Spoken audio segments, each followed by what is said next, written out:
he was me, Yeah. he wouldn't never have to fight again because the exhibition shit, Yeah. as me being his little brother, hey, little bro, we finna do 10 rounds and we both gonna get 100+ million for it. Right. And we ain't never got to box again. Well, Right. well, I already been getting these bets, but now it's time for you to get your just due.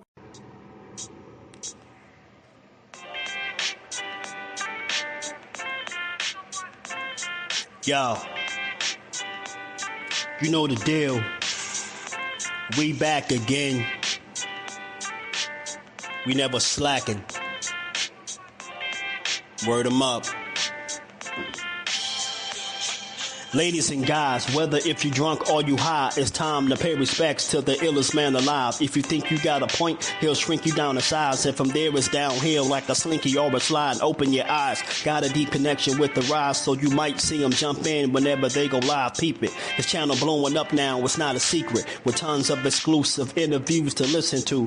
Them other channels I hate, but yo, they missing clues. They start narratives, sip the goose and twist the truth. It don't take a rocket scientist to get the proof. Just click the live at 4 p.m. Eastern time. But when you chime in, make sure you keep it kind. But if cowards want to debate, then it's feasting time. My man Jusdu shine busy all the time.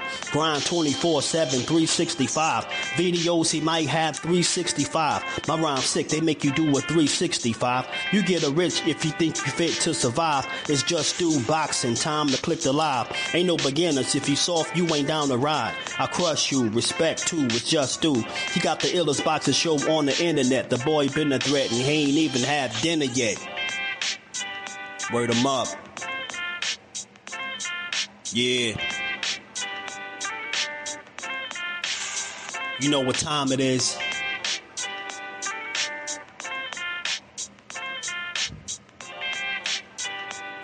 "4 p.m. Eastern. Click the link. In the building. Make sure y'all subscribe to Jusdueboxing, the best boxing talk on YouTube. Jusdueboxing in the building, 4 o'clock shorty, man. Y'all make sure y'all check him out. He's going to be live today at 4 o'clock, man. And he's going to be spewing some good stuff as he always do with an unbiased approach, man. He's probably the most unbiased channel on YouTube. What's going on? And one of my favorite channels, if y'all into that pugilistic perfection, if y'all into that boxing, that's that boy Jusdueboxing here on YouTube. Make sure y'all check out Jusdueboxing, the only unbiased boxing channel on YouTube, because I am definitely biased when I talk about boxing. So as always, we got to shout out everybody in the chat, man. Shout out to my brother Jusdu. Y'all make sure y'all go sub to Just, man. Just doing a hell of a job over there. Had a great interview today. The brother, and I say it respectfully, one of the most non-biased individuals that I've ever heard speak on the sport of boxing. And I got a lot of love and respect for my brother Just, man. And right now, we're going to give him his just due. Shout out to my brother Jusdu, man.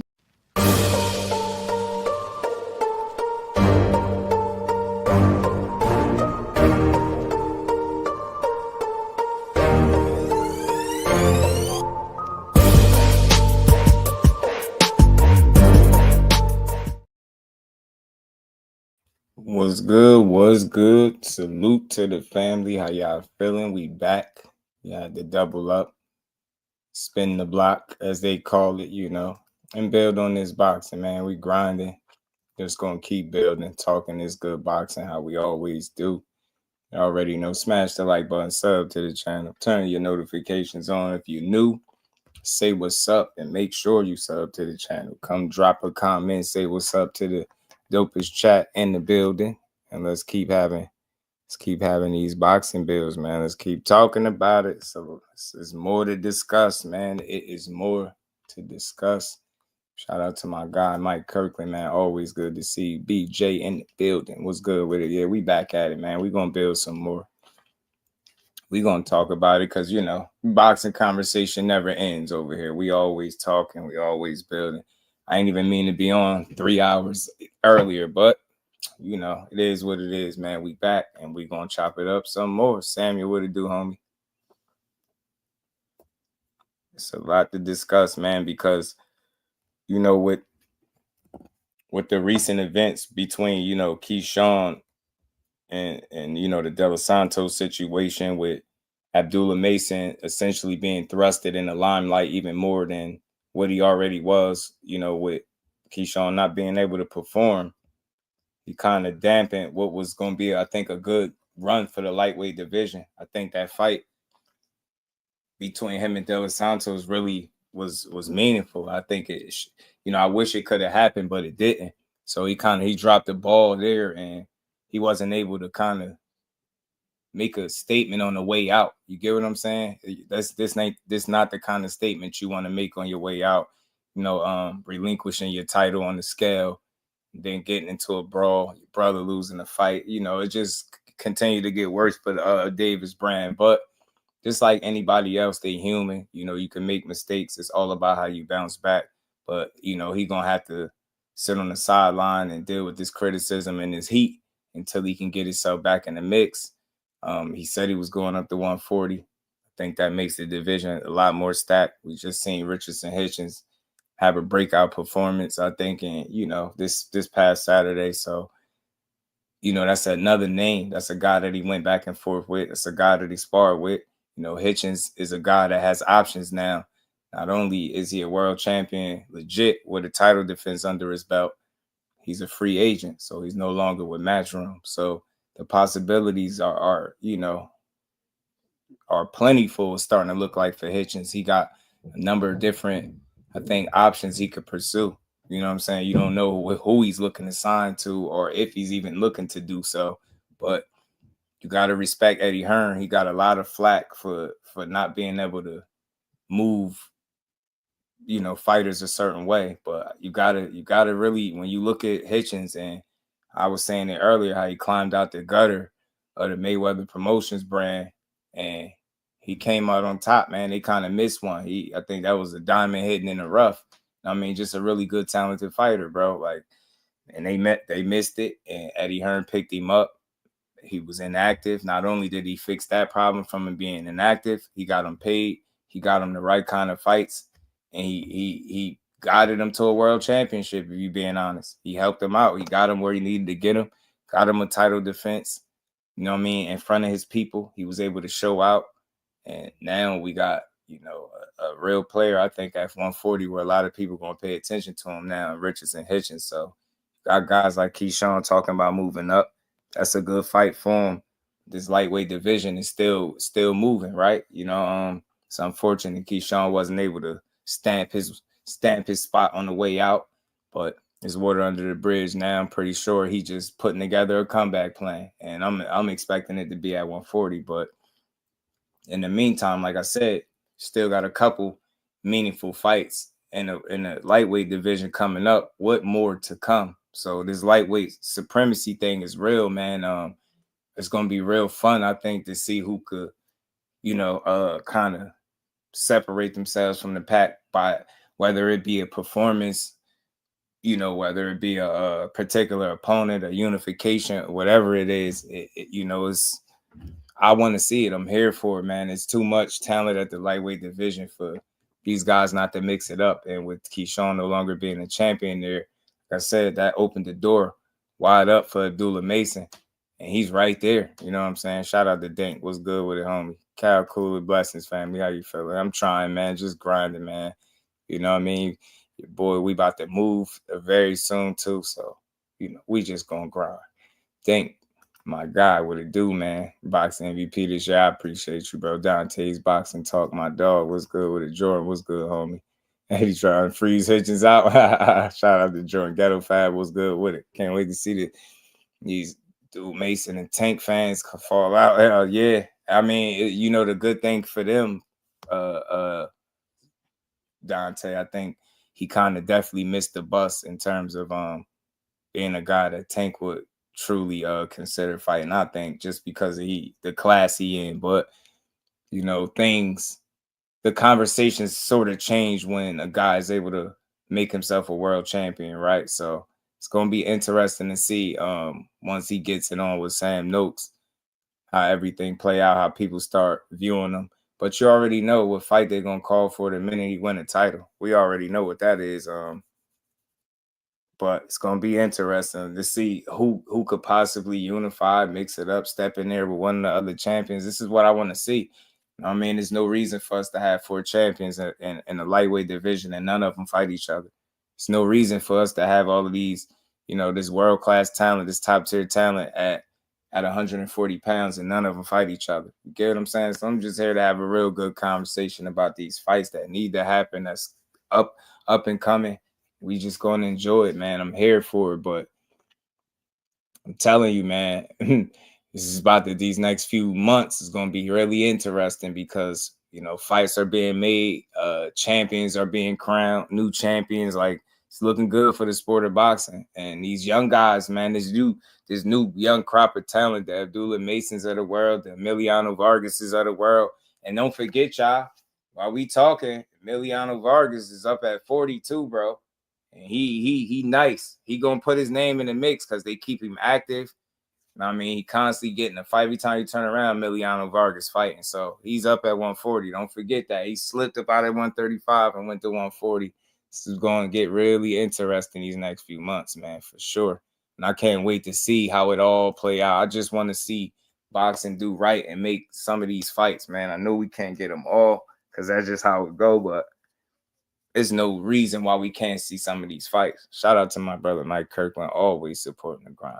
Hitchins looked good against Cambosis and respect them for getting up. And that last body shot, yeah, it was nasty, wasn't it, Mike? He put the Beats by Dre on Cambosis, man. It was a beautiful display of boxing, just putting your punches together and having a really strong performance to solidify yourself and defend your title in front of your people, man. I think that was huge for Hitchins. And I can't ain't too many people that's happier, for him than me, man. I'm truly, truly happy for that dude, man. He deserves it. Shout out to my homie Mike Kirkland, man. Appreciate you, man. Big Tex, what it do, homie? It's Thrill Hits. That sound like making weight is a problem, Hitchins.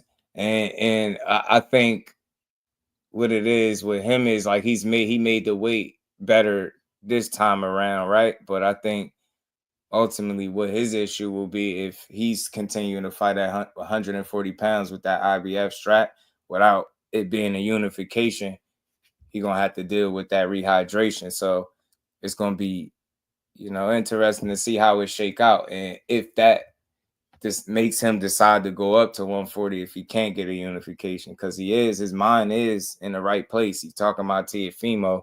That's a great fight for him at 140. You get what I'm saying? And a weight where he don't have to deal with the 10-pound rehydration rule. So hopefully he get the fight he want, but it's going to be tough to see Teo actually getting in there with somebody like a Hitchins that can actually beat him. But if not, then maybe he do take a fight at 47. And again, Devin Haney did throw his name in the hat and say, we could get it at 47.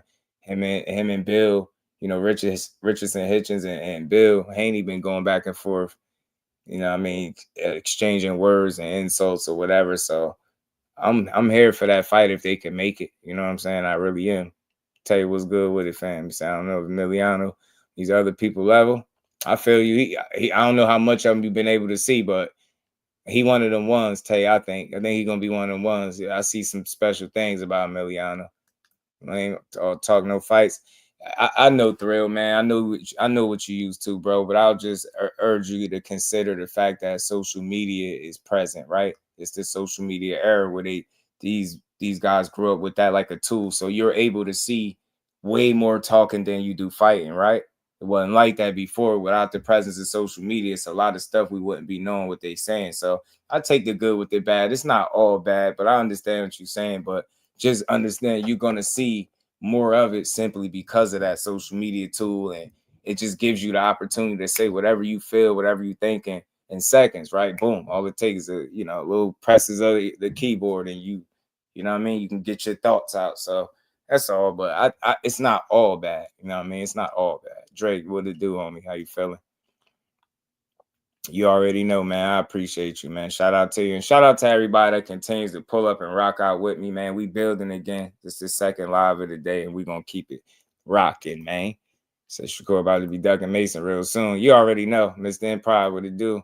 Still fight cab drivers. I mean, I know the level of competition ain't overly impressive, but I think what you need to look at with him possibly, Tay, is it's like how Boots was coming up, right? You know, the names themselves might not have been the craziest, but it's the way he's beating these guys. And I think that's where you see what, Emiliano Vargas is as a young fighter. It's the way he beats these guys. So although they might not be the biggest names or the craziest level of competition, but he getting in there and he making that shit look easy, man. That kid don't be barely breaking a sweat sometimes. I'm serious, bro. He really be putting belt to ass and he be beating these guys, far more experienced, older guys. You know, he's still a young guy coming up, but he be kicking ass, bro. He really do. Damon, what it do, homie? He's back with a vengeance. That's my boy KB. We appreciate you, brother. I appreciate you, family. Shout out to you, man. Hitchins go to 147. He top 3 right now. I'm telling you, Mr. Mileage, my guy, we back. You know it, man. Appreciate you, Dank. Keyshawn versus Emiliano at 140. Look, they had a back and forth with the Vargas brothers as well. You know what I mean? Keyshawn did, man. So, and they've been talking, talking. Emiliano recently said, and he wondered why, nobody wants to endorse him or whatever the case. So, look, it's a little history there between them. The chop shot, my dog was good with it, bro. So my brother Hitchins ruined soul performance by hugging on that race. I get it. Tia reminded me of these races Latinos. They got all the smoke with black people, none for the others. Hey, but check it out. We was talking about it earlier, Chop. And I will say this. I had played a clip from Hitchins where he talked about how he grew up with T.O. rooting for him and shit. So he know him on a different level. And I was saying earlier, just imagine somebody, you being growing up in the boxing ranks, coming through the ranks with somebody, and they showing you one thing, and then at the age of 27, all these years later, T.O. find himself showing this little racist energy. Kind of take everybody aback, but at the same token, Hitchens is still able to draw from other experiences that he had with T.O. that's far removed from anything racist, right? So I think that's where he gave T.O. some benefit of the doubt. And in the clip, he also spoke about not allowing your emotions and your hate for somebody to stop you from pretty much like doing business, right? Can't get caught up in that. I mean, he thinking how that's a big fight for him. So I don't think he cool with the shit that he been saying, but I think because they got other history outside of those moments where T.O. just showed blatant ignorance and disrespect, right? I think he getting the benefit of the doubt to a degree. That's all I'm gonna say with that. You know what I'm saying? It ain't cool, and I don't think Hitchens rocking with that. But again, he know T.O. on a different level outside of this quote-unquote trolling or whatever the hell it is that he call it. That's bad for boxing and bad for business. Samuel, what it do, homie? So DB3 and the Vargas brothers almost came to blows. Yeah, at that Majamal Bud fight, yeah. So, yeah, I like it. Key step on the millie. I like it. Getting a name in this next fight. Be a name.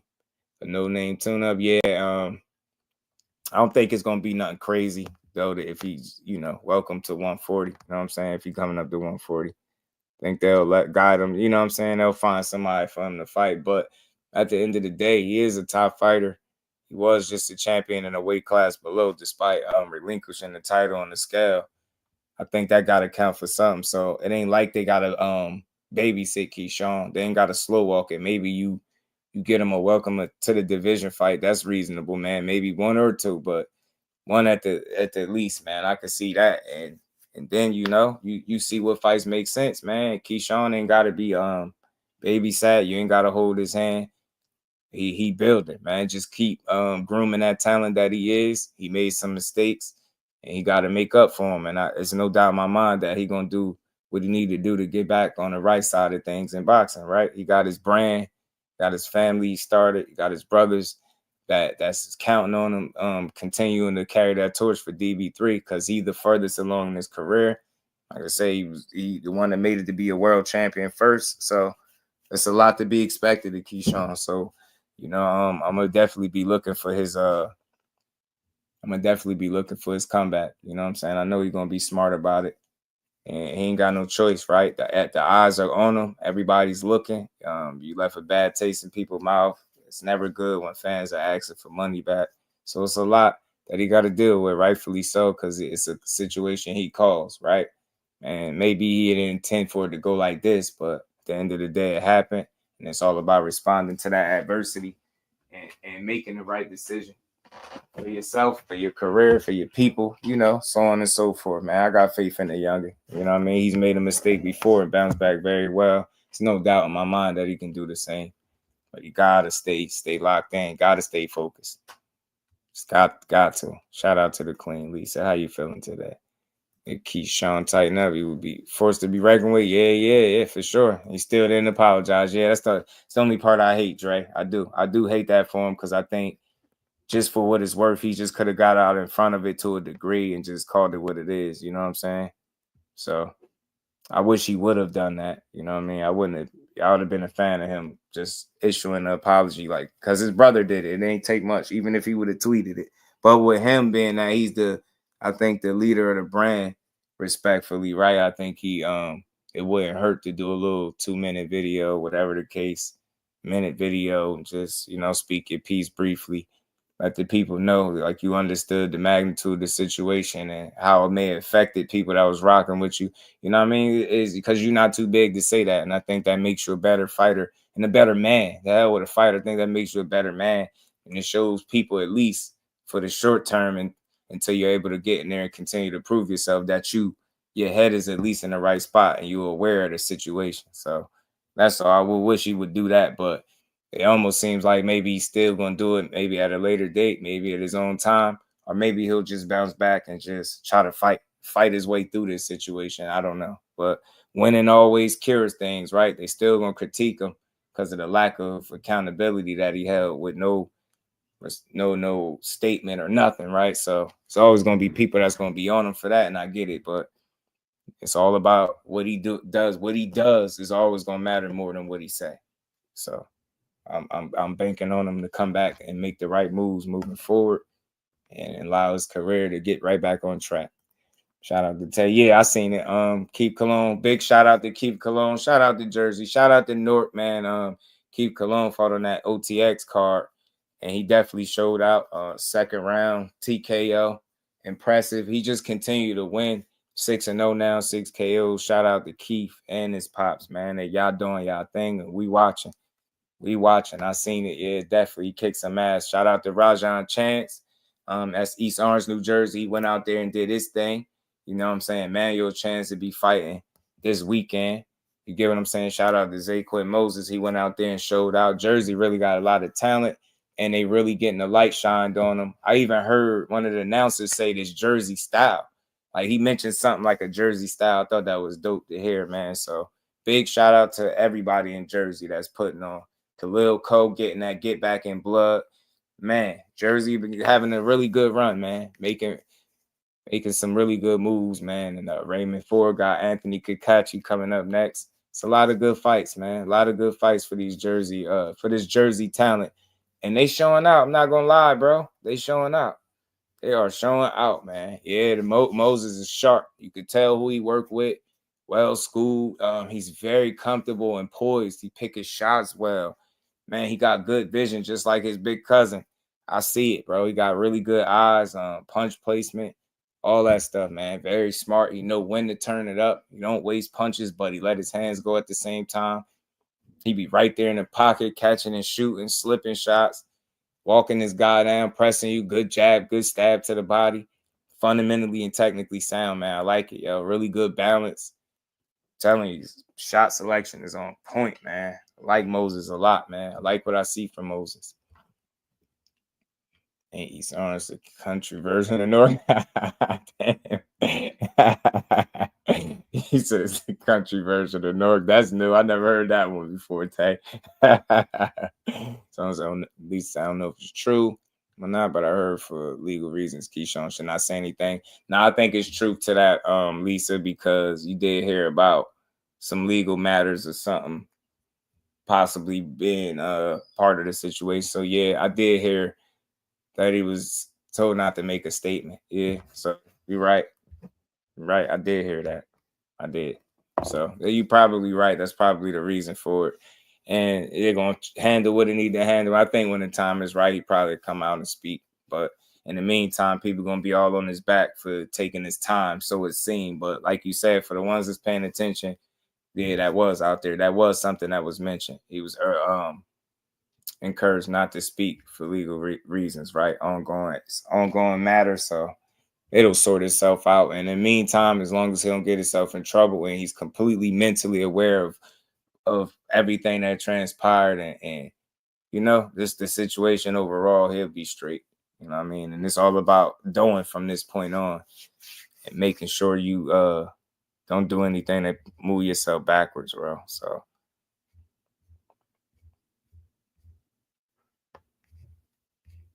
but yeah, man, hopefully we'll be able to hear something from him soon, you know. But let's keep rocking, man. So this lightweight division is getting interesting, and I'm wondering, like, now you down to, you know, Abdullah Mason went out there and did his thing. You know, we all know his next fight is going to be for that vacant WBO title that Keshawn just relinquished on the scale. Him and Sam Noakes going to fight. That's going to be a prove-it moment for, I think, Abdullah Mason. It's a good fight on paper. Sam Noakes can fight. He got some good experience, right? He knows his way around the ring. I don't think he's just going to come completely to lay down. So if Abdullah Mason completely shuts this kid out and stops him, like he been doing the rest of these guys, I mean, I think the writing is on the wall. He going to be a world champion. I think it's only up from there. But I know with certain fights that they're going to call for. They're going to call for the Shakur fight with them both being managed. I think, you know, with Jay Prince being in the mix, I don't see that per se. I don't see it. So you just never know. But I don't see that, them trying to pursue that immediately. But it's not to feel bad. There's still other fights out there. Like we all know, that Super Bowl fight that I call the Super Bowl. Tank and Core is always there. You got Raymond Muratalla. He got elevated to the full IBF champion, right? After having an interim fight. So now he's in position. He's a new champion. You got Andy Cruz, who just beat the hell out of his guy Saturday. And now that was a title eliminator. So he's in line to fight Raymond Muratalla. But the question is that going to be the next fight for him? And we was talking about this earlier, right? Like, listen, I don't have no problems with the dude mentioning Keshawn's name and trolling here or there. But the reason why I said it got a little corny or a little stale is because I know for a fact, for a few fights at the least, you've consistently known who you're fighting, and all of those fights are moving in a different sanctioning body, not the one that Keshawn is. So all I was saying is, I think, you know, as Ant McQueen mentioned earlier, he's far too talented to waste his time continuously calling out a guy that eventually you probably go and fight, right? You know what I mean? Maybe they building you up to fight him now, but I think you could overplay your hand or over troll, and that's what he's doing. You over trolling because he had a further point than you, and with you clearly making moves that would not put you in a position to fight him. That's exactly what clout chasing is keep calling his name or mentioning him after every fight, but you're not allowing us to enjoy your performances, and not enough people know who it is that you're fighting. They understand the Keshawn shit, and I'm tired. It's like it get old at some point. You want to build your career off the things that you're accomplishing at 135 pounds. As a fighter that's approaching 30, you about to be 30 years old. You were behind the 8 ball, so you can't afford to be playing. You get me? So look, I ain't mad at no harmless trolling. Do you have fun? But don't do it to your own detriment, to the point where people talk about a guy more so that you beating the amateurs rather than anybody you beating the pros. You get what I'm saying? Like he's a whole professional. You can't live off that. It's kind of like when they kept asking Robisi Ramirez about Shakur. He made it clear, like, bro, that's the amateurs. I gotta get those type of wins over that type of opposition as a professional. I can't build my career off an amateur win. It was a great win, but I can't. You get what I'm saying? And Andy Cruz got multiple over Keshawn, but even with that being said, they're amateur wins. Since then, yeah, both are professionals. You stayed in the amateur so long that still to this day you are currently still working out the kinks of the amateur games and the amateur ranks. You see this. You still making that transition. You ain't fully made that transition to me as a pro. It's like you still hear the commentators, the way they talk about it. You still working out them kinks, and it's coming along. You coming along. Phenomenal talent. He could box his ass off. He got like pinpoint accuracy. He let his hands go. But like I said, my only issue with him is I think he's sitting in there a bit too long. I think he reacts a little weird when he get hit. And I see something. I'm feeling like Mikey Garcia. I just see a little something. And even though he dominated his opposition on Saturday, I feel like if that was Keshawn Davis, the guy that they keep sinking his name to, I feel like that's a much different outcome. And I think he would have got stopped fighting like that. You be overly aggressive. And that's something that you're trying to be. Aggressive by nature is what Keshawn is. He naturally has a mean streak and has that temperament to want to hurt you, right? And because of it, he fight a certain way naturally. Whereas Andy Cruz was a guy that was phenomenal using his legs, boxing, piling up points. Now he's transitioned as a pro and he's kind of sacrificed a lot of that mobility and utilizing them legs. He do it in spots, but for the most part, you be seeing him making it an effort to try to be on that front foot, to be more entertaining, to be more offensive because he want to get knockouts. Who else does Bozy Ennis train? He trains his son, Jerron Ennis, who's a freak athlete. I don't think Andy Cruz is the kind of athlete naturally that Boots is, right? That's why you see him working towards the things that Boots can do naturally in the ring, right? Just from being a really good athlete, right? Andy Cruz is phenomenal. His talent level is up there, right? Potential and all of that. But again, it's a fine line. You walk in a fine line when you tweaking your style to a degree where some of the things that made you who you are, made you really hard to hit or hard to beat, you kind of, now you sacrificing them things. And I get it. It's because it's the pros. It's the hurt business. You ain't here to hurt, not score points. But again, when I see his fights, I can see the effort to be what you know he's not naturally. And I think that mentality, that temperament can get you hurt against somebody that is more of a pro-ready guy. And Keshawn, more established, got some really good wins under his belt and just farther along at this point. So again, the clout chase, the calling of his name and trolling him is cool because it's innocent at the end of the day, but you want to see you stand on some business before you continue to just keep calling that guy out. You know what I mean? Shout out to T Hill, my guy. Yes, sir. Second time around. And I appreciate all y'all rocking out, man. We did a morning live and we're right back at it, man. NO Boxing 504. They do that to Tank. Yeah, man. Look, but I know this climate is almost like a tit for tat. The difference is, man, like when we saying we talking about more established guys. Like these guys are names are synced amongst each other, right? Then you have guys that either are champions and right there at the cusp of being one where it makes sense being in the same division, right?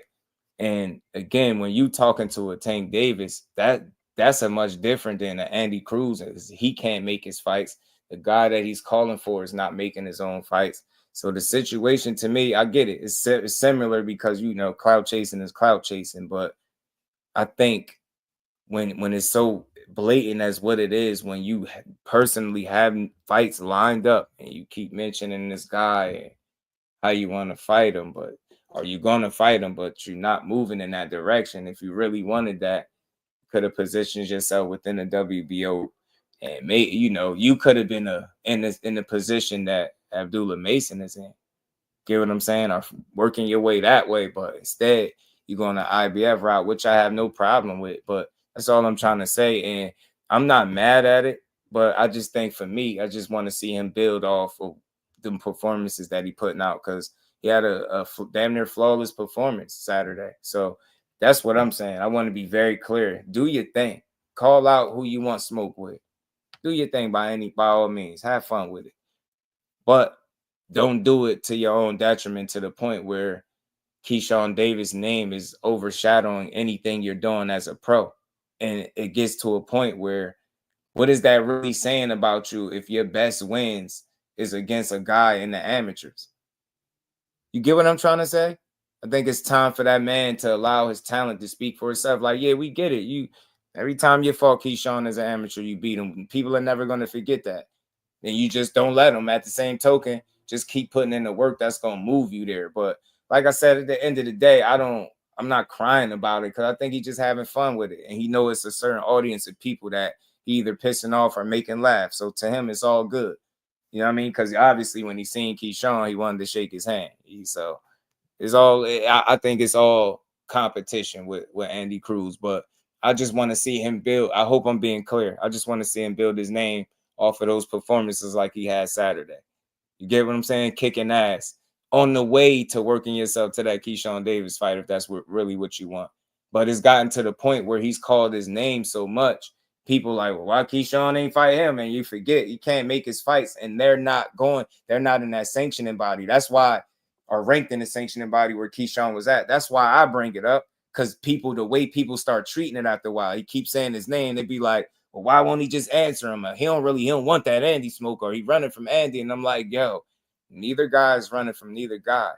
He fought the man multiple times as an amateur. They'll fight each other again. Keshawn definitely gonna want to get the lick back, but when the fight obviously makes sense. For me, why I respect Keshawn, because he's shown you when given an opportunity, he'll go towards the tougher competition, not away from it. That's just what he's shown you. It's unfortunate he didn't get to cross the finish line with the De Los Santos fight, but the intent was there. You get what I'm saying? So, and then when you Andy Cruz, you got 2 damn gold medals. He ain't scared to fight no damn body, bro. He been fighting all his life. He don't know nothing else. He don't know nothing else but to fight. So, and he just having fun. So I think it's innocent, but my only issue is I think it's starting to overshadow the moves that he's making as a professional, the fights that he's having. You get what I'm saying? You putting in work, dude. You got 6 fights in. You got a few knockouts. I mean, like about 50%. You had a 50% KO clip. We see your willingness to be more entertaining. We see your effort on the offensive end to not be a boring Cuban fighter that's just going to move around and try to score points. I'm rocking with it. But I just think that approach is risky against certain guys, or as you go up there in level. So you just got to keep fine-tuning, them tools, and don't get away from too much of what you used to do, right? Like you don't want to be an amateur at all, but you still can be a professional and use your legs, is all I'm saying. And I don't see him doing much of that at all anymore. It's just like heavy front foot. And he'll take a little jog around the block, but notice is when he get clipped, he move a certain way. Go back and watch that fight if y'all ain't catch it. It's a couple times where Buddy landed a shot. He had this little different kind of reaction. Like he don't really, nobody like getting hit, as I always say, but the way I've seen him respond in at least half of his fights, he responds a certain way that's a little iffy when he get hit. What was this dude named Mishiro? Okay. Hironori Mishiro. I don't want to keep saying dude, Mishiro. Okay. So Mishiro got pieced up. He had way more experience than Andy Cruz. He was 17-1-1, so he ain't no trash fighter. But as far as skill wise, talent wise, he was at a big, huge deficit. Like it was night and day. J.A. Dixon, my guy, what's good with it, bro? How you feeling? So it was like night and day, but it's not Andy's fault. He did what he was supposed to do, handle business. He punched on his guy. He put hands on him. He ain't do no running, no bunch of hugging. He let his hands go. But like I said, it's a few times in those little exchanges or sequences where he took a shot and he got on that good foot, or he'll clinch momentarily, try to shake his head, say he good. But nah, I've seen this already in at least 3 of his fights, and that's half of them. So, and yeah, the jury is still out. Like, I want to see how he, as he continue to move up in competition, just like anybody else. But so far, so good through 6 fights. He hasn't I don't know how many rounds he's lost definitively. Like, this kid kicking ass right now. You can't take nothing from him. He having fun. He is silly, so he got personality. I don't knock him. He'll be a bad dude if he learn English. Man, he'd be a bad dude if he learned some English, bro. If he learned some English, he'd be a bad man. I think a lot of people going to open their eyes on him for whatever reason, because it's easier to connect. Like, think about it. Lomachenko went from having a translator, at the call. At any chance he did an interview, it used to be a translator right there. He went from that to doing his retirement, doing the retirement video in all English. I respect the hell out of him for that. He came a long way. So Andy Cruz, that's another thing.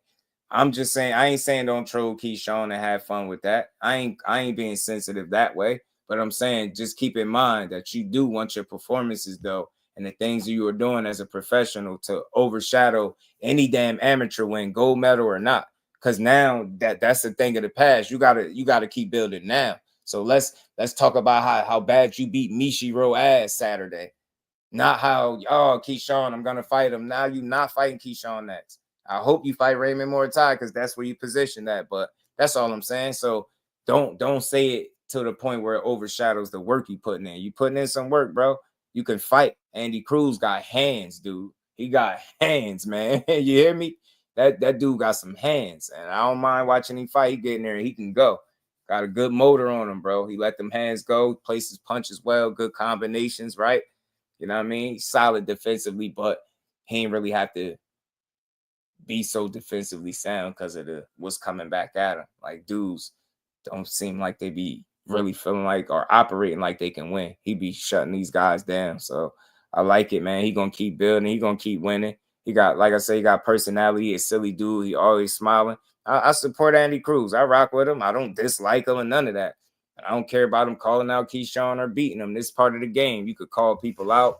Clout chasing, look, it's part of life. It's part of the game, man. Everything in a clout chase, man. Yeah, they shared the ring together, but it's when you overdo it or when you keep, I'm gonna fight him. Oh, he's running. When you start to play too much into the crowd, now I gotta step in and be like, bro, the reality is promoter ain't trying to make that fight right now. Keshawn building, he probably gonna be at 140 in his next fight. You positioning yourself in the IBF. So even if Keshawn was still there with the WBO title, you wouldn't be fighting him next.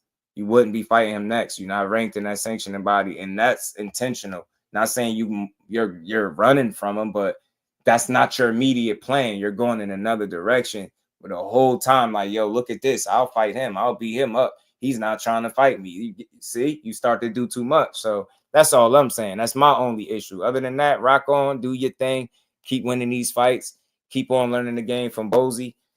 He tweaked your style. I could see it. I could see the success that you having, but I could also see where it leaves you vulnerable. And ultimately, you're not the natural freak athlete that Boots is. So you having that kind of approach that a Boots would have, front foot, being in the pocket more, standing in there, mixing it up. But you don't have you're not working with the same exact engine of a Boots Ennis, right? You're not the same exact athlete. So that car going to run a bit different than it do when it's Boots. You get me? So that's just something he had to be mindful of. All things. Shout out to you, homie. Yeah, I feel me. Ty, what it do, homie? And Andy Cruz has no ill will malice towards Keshawn. Nah, he don't. He just be having fun. That's why I don't knock him for it. Shout out to Ty. It's all good, homie. Shout out to my baby girl, the queen, Miss Jusdu is back in the building today. I'm welcome to y'all speaking about my guy. Peace and love. Keshawn's the goods. That ain't, you know, baby girl ain't having it. Cecil, what it do, homie? How you feeling? Boys be crying, what it do? So the media outlets don't know how to ask fighters nothing about other fighters, and they all use the name drop. It's part of it is. It's they overdo it sometimes, right? They like we get it, you beat them and you'll fight them, but they don't have to keep like forcing it every time he at bat. He gonna answer how he been answering and have fun. Oh, that's my son. Oh, I'll fight him and this and that, but at the end of the day, man, let that man build. Andy is building, and when it's time for that fight, I'm there. Take my money. Take my damn money. I'm pretty sure it's gonna be a hell of a fight. Take my damn money. You get me? Take it. You can have it. I want to see it. But in the meantime, in between time, keep building. Like I said, man. So let's talk about it. We here. Let's build. Hey, I hit that like button. So is Andy Cruz ready for Raymond Muratalla? And when I say ready, I don't mean like, I ain't saying he's not ready, but is that the next move? Do y'all, as the boxing family, do y'all feel like Andy Cruz and Raymond Muratalla is the next fight for that IBF strap at lightweight? What's the next big fight at lightweight, man? Because you know Shakur got his fight with Zepeda. Tank rematch is huge for the sport, for the lightweight division, right? It's huge for Tank career. It's huge for Roach. You know, the outcome, you know, it could be huge for the division in and of itself. It's a lot, you know? It's a lot of good fights to be made. It's unfortunate that, you know, Keshawn ain't part of the lightweight division, but it's not a bad thing because he just made 140 that much more interesting once he officially announced his move up.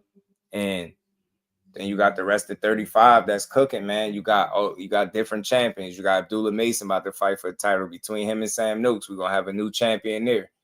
Raymond Muratalla, new champion. Then if, you know, because of the way the cookie crumbled, he didn't necessarily have to fight for it. He was elevated, right? Knowing he would have fought for it if he had to, because he wanted to fight Loma. So he said, right? So Loma retired. He got elevated. I told y'all that was gonna happen. mentioned Sam Noakes to y'all being the thing, being a potential fight for Abdullah Mason. Now you see it coming to fruition for the vacant title. So that just, it leaves 2 new champions. Shakur and Tank been the champions, right? I hope that they can make that fight. Both guys and teams can get on the same page, but it's going to be fun once Abdullah snatch up a title. And you got Raymond Muratalla right there.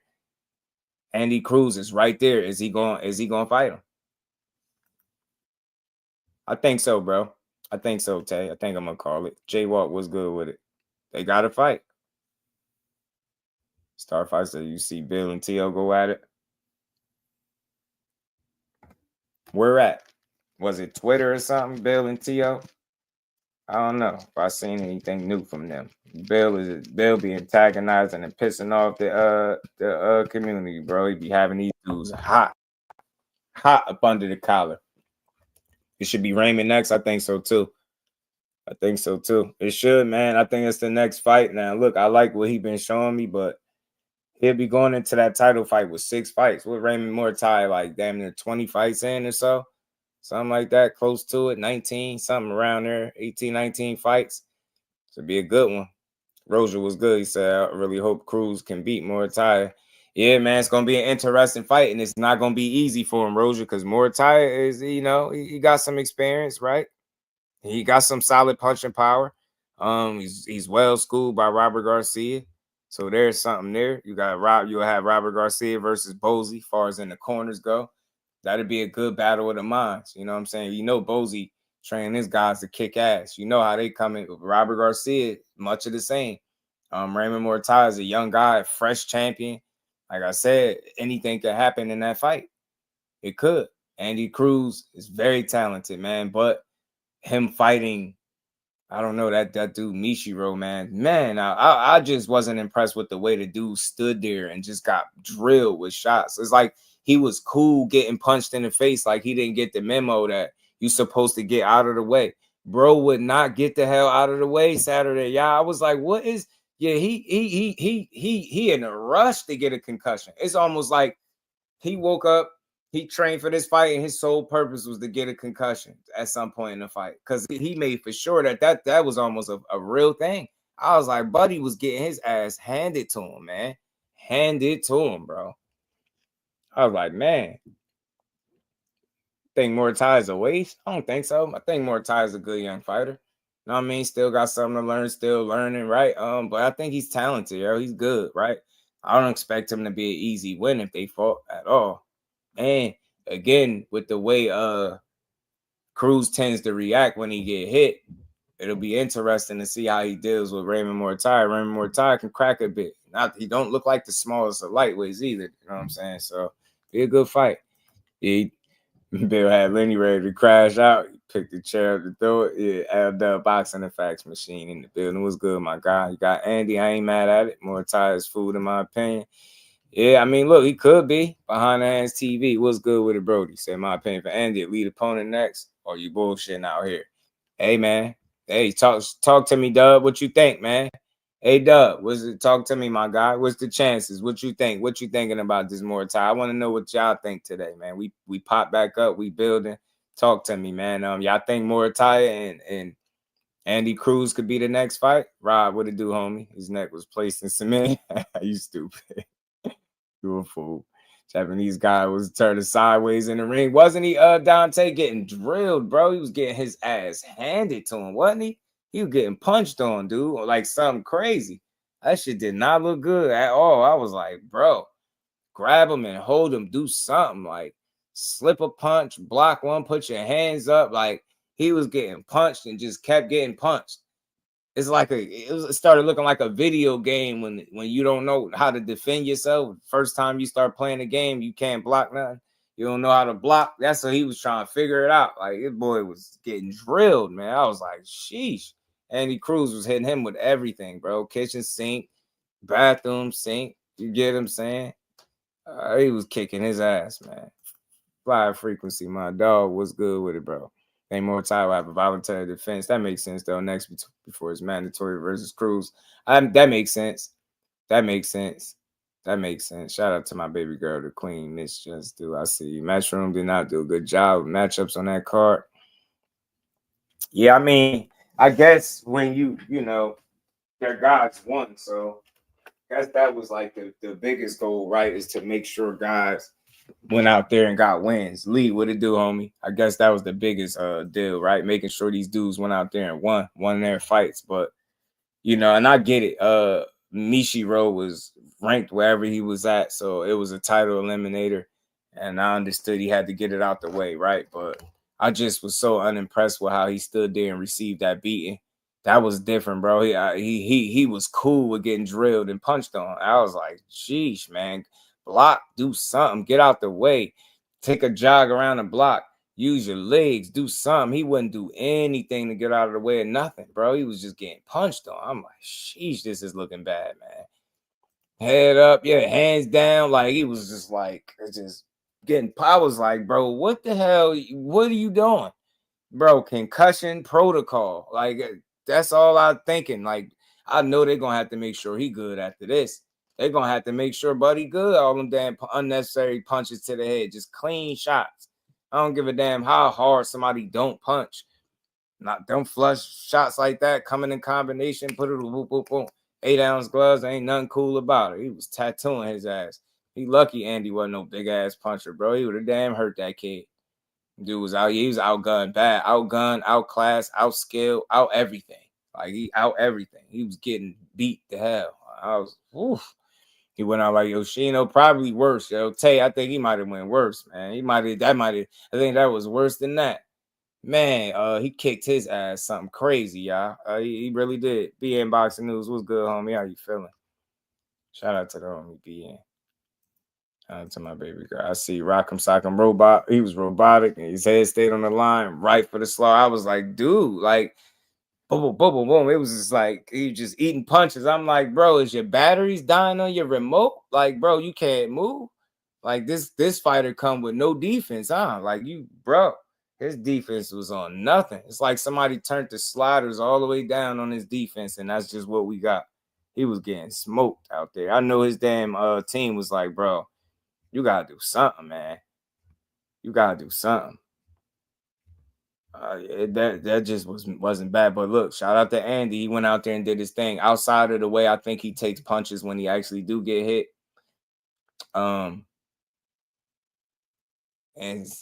just very stationary, very flat-footed because he wants to be he want to sit down on his punches more. He want to hurt his guy. I'm not mad at that. I'm not knocking it, but be mindful. Like I think as you go up in competition, you'll have to mix it up a lot better, right? You can't just stand right there in front of guys. You're not exactly a Boots Ennis, right? I don't think you got the chin he got. I don't think you naturally are that athlete and naturally have that temperament to just go like that, right? So as he's working through that, you got to find a fine balance. You get what I'm saying? Find a balance between the two. You know what I'm saying? You don't want to find yourself being in harm's way, trying to be more entertaining, being on the front foot and staying in the fire a bit too long. You get it and get out. Like I don't have no problem with you boxing and being clean, but you ain't got to stand right in front of your guy and go like that. Because as the competition step up, and guys that really think they can beat you and be motivated to win and not just coming to be an opponent, I don't think you're going to have the luxury to stand in there that much and trade. And, fighters are creatures of habit. When you start to establish a habit, and it might be good right now because it's working for you with the level of competition that you're fighting. But as you go up, you're going to have to switch it up a bit. You get what I'm saying? You're going to have to definitely be more mindful of what's coming back or what could come back. But maybe right now you fighting this way because you know what you can get away with the level of competition. So I'm not here to knock it, but it's going to be interesting to see moving forward as he level up in competition because he right there, right? Let's say, Muratalla has a voluntary title defense in between. He gets that out the way and y'all do end up running it. That's going to be interesting to see what your approach to that fight is because I think you're going to have to be more in and out with Muratalla. I don't think you can just be able to stand right in front of him and go like that. I think you're going to have to utilize the things that made Andy Cruz a two-time gold medalist, and that's not being afraid to utilize your legs and make him miss and make him pay. Put them punches together. Outsmart him completely, right? But don't give him opportunity to knock your head off by standing in the fire too long because that could backfire. And like I said, he's very, very flat-footed. So I just want to see him continue to move up. But he's talented, man. The kid can fight. He understands boxing clearly. And anything that I'm really, truly critiquing now, I think is intentional as far as on his end with his approach and what he's looking to do in there. And then, like I said, you see the trainer that he has. You hear Bozy speak about how he tweaked his style and changed him. You know what he's trying to change him to. He coming from that point system, he went around that. He had 2 trips. You know what I mean? 2 gold medals. So it's a lot of amateur work. It's a lot of. That's why he on his way to being 30 with 6 fights. So he got to kind of look like they would be essentially fast tracking him if he'll get a title shot within his next fight or so, depending on how that shake out, right? If you get a stay busy fight while Raymond Muratalla get a voluntary defense, right? And then they line it up after. He essentially seems like he's on the fast track. So I'm going to see just how ready he is, because from a talent standpoint, yeah, he's ready to go in there with these guys. But Eddie Hearn made some interesting comments, and we're going to get to that in a second. He spoke about him in this interview. So I'm going to let y'all hear that. Shout out to my sis Melanin Queen. How you feeling today? Always good to see you. Oh my God, yeah, there's a doctor in the house. I seen him. There you go. What's good, brethren? How you feeling? There's Dr. Boxing Talk. You know what I mean? How you feeling, my guy? I think the IBF 135 title is hot potato until either Abdullah Mason, assuming he wins WBO, Tanker Shakur unified. Yeah, I wonder how that's going to solidify itself, right? Because Raymond Muratalla is the title holder currently. And I can't wait to see what his next fight is, because it's all going to be pressure from there. Yeah, it's different when you fighting to get something. Now you got it, so everybody you fighting going to be looking to get that up off you. So every fight for Raymond Muratalla is going to be a proven fight from this point on. Yeah, you got the title the way you got it. I knew he would have been willing to fight for it, but shit happened. We see this all the time in boxing. Guys get elevated. There's nothing you could do. What you going to say? I don't want to be the champion. So all you can do is accept it. That's the position you was in. That's the card you was dealt. But you just make the most of your opportunities when given them. So when you get a chance to go in there and fight, whether it's a voluntary defense, go cook somebody, defend your title, and you start your run starts and start to solidify yourself from there.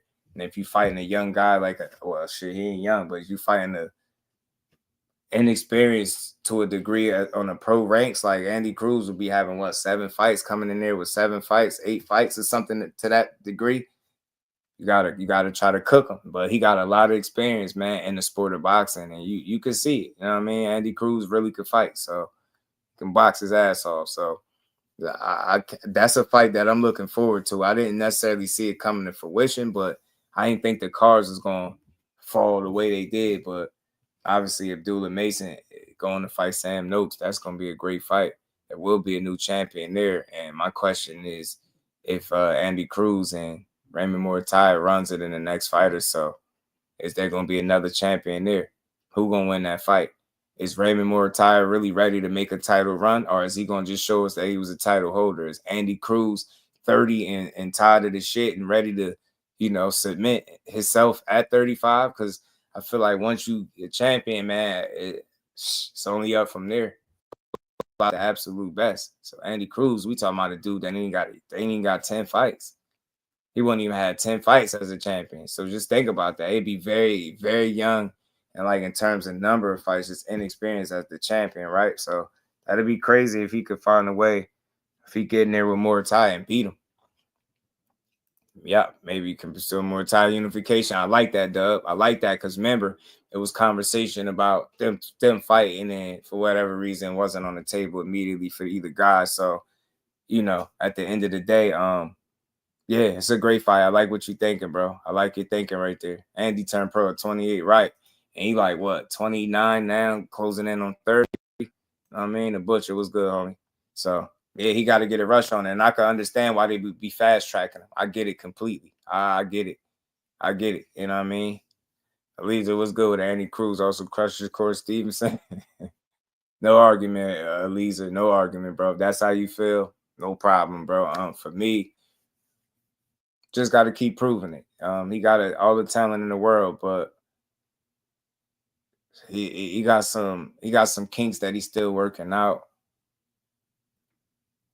then you're gonna have to be a special talent to crush Shakur. Like as you put it, I mean anybody could be beat. Andy Cruz, 2 gold medals, he kicking ass since he's been a pro.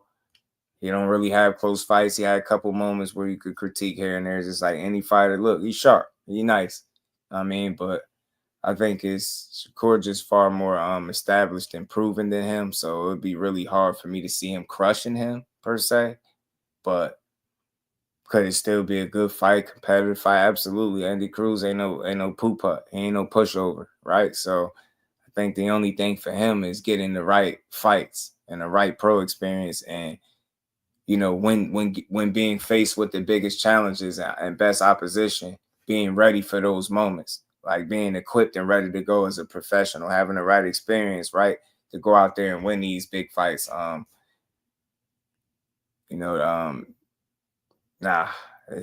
Crushing them, hell no. You're gonna have to show me. You know what I mean?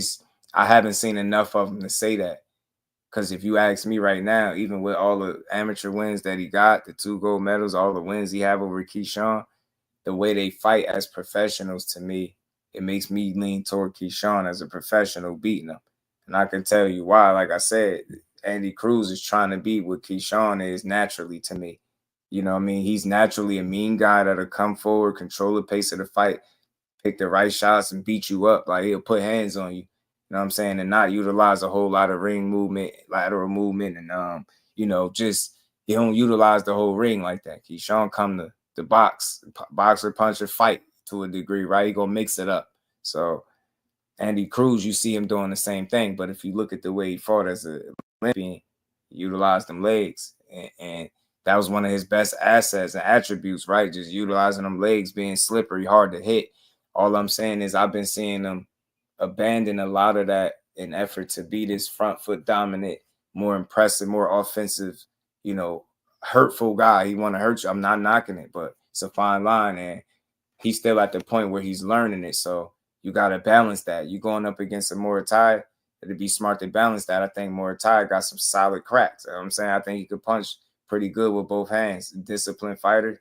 He's talented. The only knock on him could be inexperience or maybe competition, dare I say, but he gonna have more experience as a professional than the Andy Cruz, right? So, and he is fighting for the title for the defender. He would be, assuming that his voluntary title defense, he's successful there. I don't see no reason why they would put him in a fight where they're not almost for certain that he's gonna win. You know what I'm saying? Because he just became champion. I don't see Bob trying to throw him to no wolves. So we'll see who we end up in there with as a voluntary defense. That'll be interesting too. So, because anything can happen. We've seen it all the time. So you got to be prepared. And I'm ready to see these other new champions. Let's go. I was ready to see Keshawn run. It was a lot shorter than I anticipated, but now all of that it was him up to the next weight class, make 140 stack, go be great up there. Now it opens up the floor for another champion out of Sam Noakes and Abdullah Mason. Then you got Muratalla and Andy Cruz in the mix. Lightweights in it is still good, man. You can Tank and Roach rematch.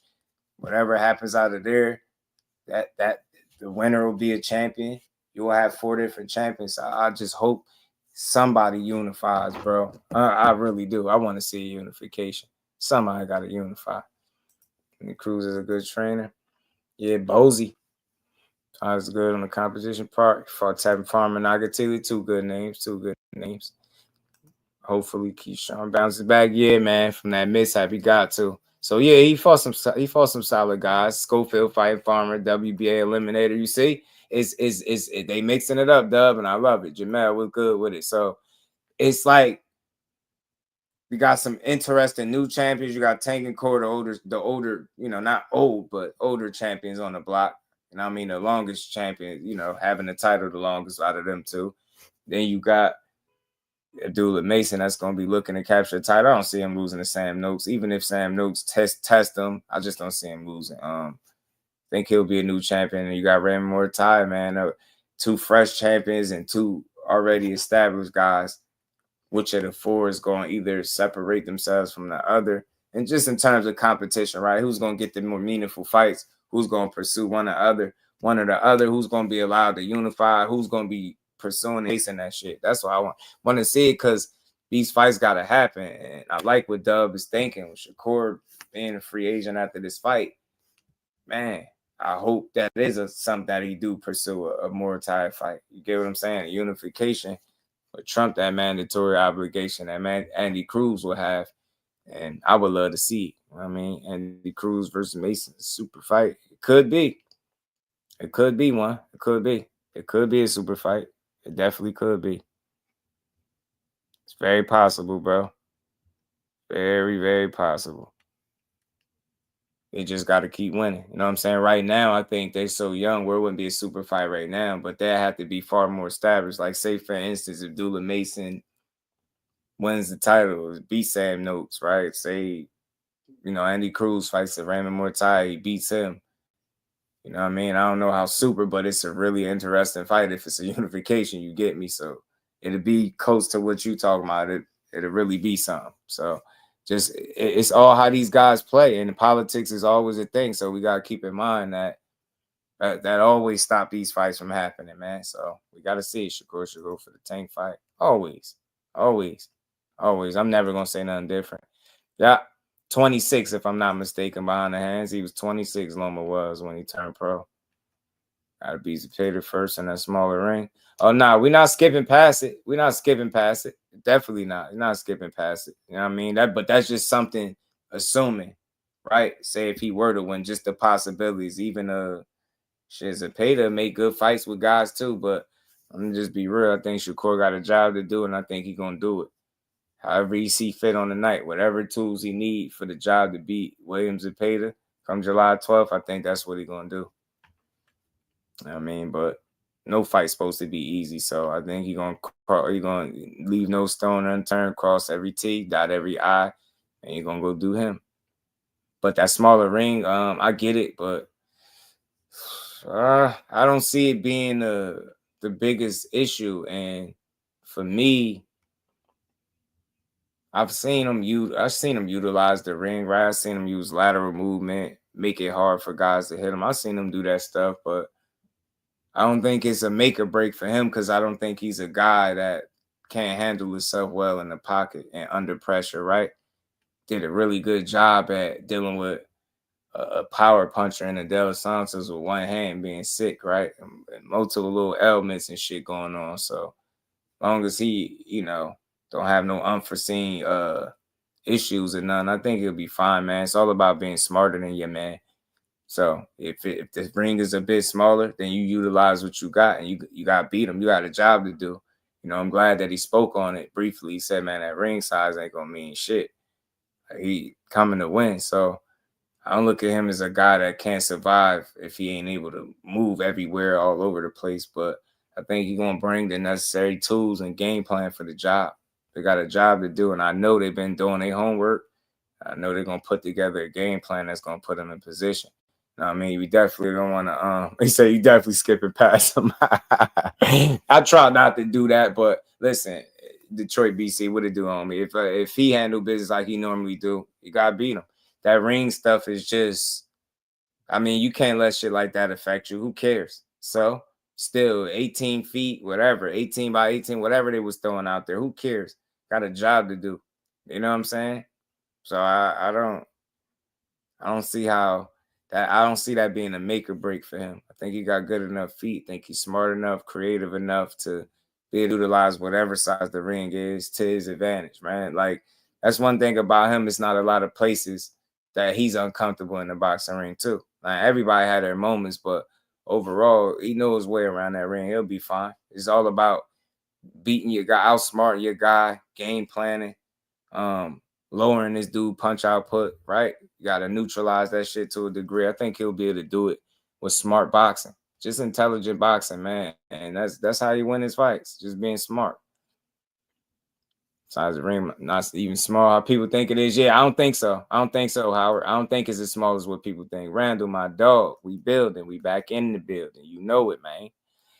So I don't think it's going to be that bad. I really don't, me personally. But look, Zepeda is looking to push the pace and make this fight as tough as possible for Shakur. He said he don't care if he get knocked out trying to go get Shakur. He going to get him. He said he going to run him out the ring if he have to or something to that effect. And Yeah, he say he don't care if he get knocked out in the process. So we'll see, because all his fights I seen him come forward, pressure guys, throw a lot of punches, and try to wear you down. And you don't have the gas tank and the creativity, you get what I'm saying, to get away from him, then you're gonna have some issues.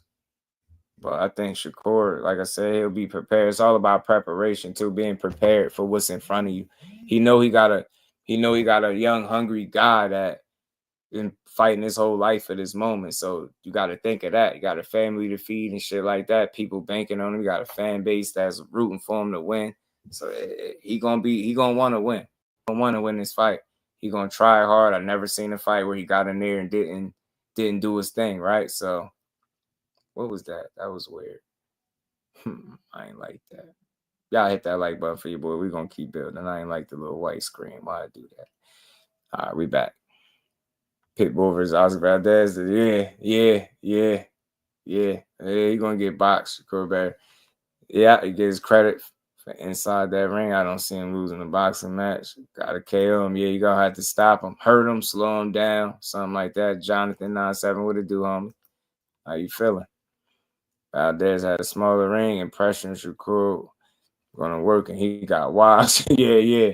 Right, he did. Lateral movement, good lateral movement, distance and range control to kind of counter that pressure and that punch output, kind of keep that shit at bay. You know what I mean? A consistent jab in his face, really good body shots, well placed, well timed body shots. A good consistent body attack will be very smart in this situation for him. You get what I'm saying? Be very smart with how you attack his body. You know what I'm saying? And when you attack his body, because that's going to help take the air out the tires. And it's all cool when you throwing punches when people are overwhelmed and don't know how to respond to it. I'm guessing in my mind, Shakur should have an answer for him. And I think it would create some interesting fight. You get what I'm saying? Williams Zepeda ain't going to stop. As long as he upright, he's going to be throwing punches. So I don't see this fight being boring. I see Shakur getting challenged, but overall, I feel like skills pay the bills, and as long as he on his A game, he coming out there with that dub. You know, coming up out of there with that dub, you feel me? Man, and it's just all about staying focused and staying within yourself, but understanding you could really make a statement with this. You really make a statement with this guy. It's nothing nobody could say to take it from you. Go out there, do you, fight your fight. But I would.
That was whack. All right, I'm back. My bad, y'all. I don't know. They was doing some work outside the house by the wires and stuff. So I'm assuming that has something to do with that. I'm assuming they're doing a lot of banging, drilling, and all that stuff. My bad. But we are back. We are back. Appreciate y'all. Y'all hit that like button. We gonna keep rocking, man. We gonna keep rocking. Did I miss? Okay. All right, we back. We back, y'all. Still gonna find something. Yeah, small ring, hurt hands, and finds a play. Yeah, they're gonna try. But they ain't real boxing fans, you know that. You gotta be able to just give the winner credit, the loser credit. I mean, just for taking a fight is one that it seemed like he could have took a while before trying to take the fight. I mean, before he did. So I mean, it's no time like the present, right? Like the now. So I'm glad that he got a guy that he should have fought, right? This is looking like the right name in terms of what he does in the ring should provide a entertaining fight for people that complain about the style and how he fight. This guy alone should make it interesting, right? It should be entertaining. Shouldn't be boring at all, right? And I think you're just gonna have to give him credit if he go out there and do what he's supposed to do. Make this guy look like something that nobody else did, right? In terms of making him look bad, outclass him thoroughly and beat him. That's what I want to see. I mean, as long as he's able to do that, I'm cool with it. You know what I mean? But I think the body attack, especially early, man, just as consistently as possible would be smart. Slipping them shots, and it ain't gotta be 100 punches around, no super crazy pace. It don't have to be that, you know what I mean? But well placed, well timed shots, make them shits count. Slow his ass down. He already burned a candle at both ends because all he want to do is throw. And a lot of times he don't be paying attention to what's coming back at him, and he be tripping over his feet. My guy sent me, shout out to Bonaz, he sent me a clip, and it seemed like Zepeda is really strong with that right hand, but that left, it seemed a little questionable. I know if I was able to pick up on that, if bro was able to pick up on it, I know they doing some homework and they able to pick up on it. So he throws with both hands, but I feel like the right hand is the problem. You know what I'm saying, for Zepeda. So I think Shakur prepared for that. And it's all about just controlling your guy, distance, range wise. Don't let him get too close. Don't let him have his way with you at all. You get what I'm saying?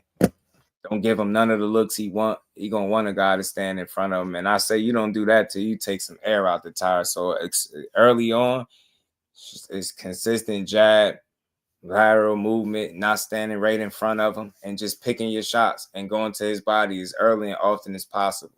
Because by midway through the fight with a guy that just want to throw and throw and throw, he going to slow down and take. And if he do, then this fight going to get really interesting from an entertainment standpoint, I believe, because I believe Shakur want to or be willing to take more chances. But you just never know, you know what I mean, with Williams and Peter. So this would be his first time fighting for the title. He had his little southpaw preparation work with Tevin Farmer. He had back-to-back fights. I feel like that second one was to try for more confidence. I don't think they really needed the fight. They just wanted to make it more convincing than that first one. And I think they missed the mark, to be honest with y'all.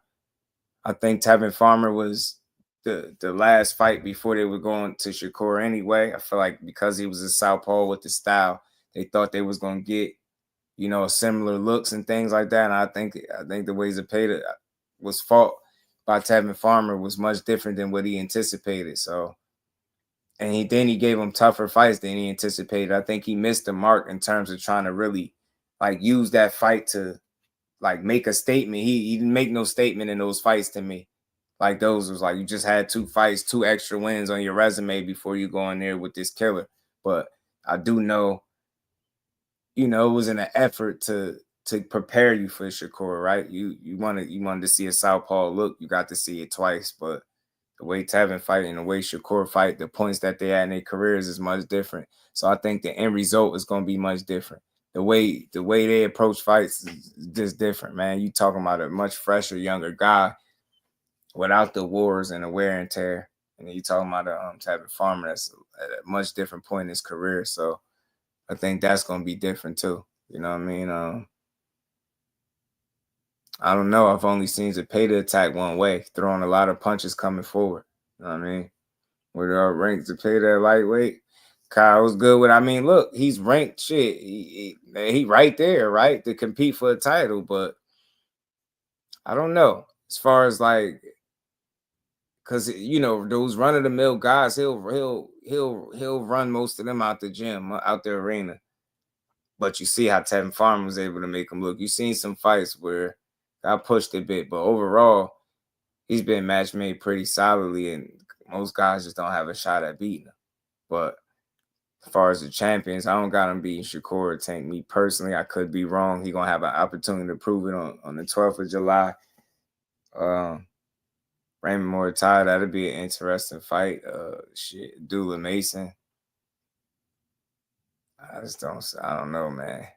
This dude might get his ass kicked by a young Mason. He has an extremely tough fights. I wouldn't have him picked over the champions right now, the current champions, and them younger dudes might give him some problems too. Let's say Artem was running. I mean, Artem admitted to it, to running part. You know, he said he said you had your track shoes on. He said I had to, something to that effect. So, Zepeda's a come forward guy. Artem, I think, got on the good foot. I think he started utilizing the ring and movement and staying away from Shakur because he was hurt to the body. That's what I seen. I remember being at the fight. Them body shots was hurting Artem, so he was backing off. And I think if you learn something about him, you seen in the Frank Martin fight, when he was hurt, he took a knee, right? He knew how to survive, and he made it the distance. And the same thing with Corey. He got hurt to the body, and he just started taking a little laps around the ring to kind of, you know what I mean, preserve himself and get through the rounds. And that's what he was able to do.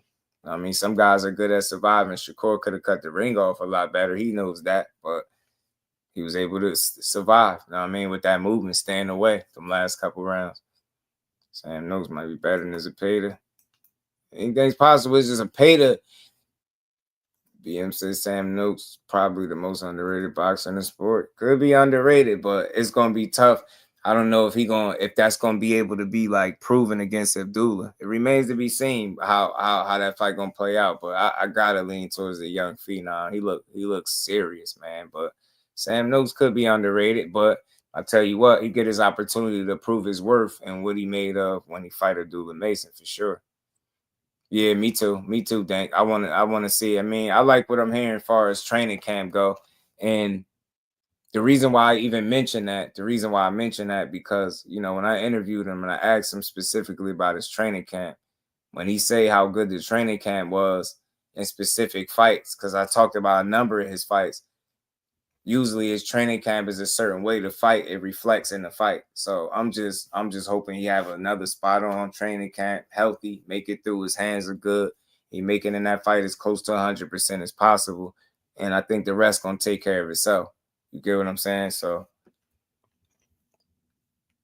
let's see. We're getting started for the hands. Yeah, still, hey, Howard, I go a step further, bro. He got a stoppage with the hands in his last fight. He hurt his hand, went orthodox, and stopped Josh Padley.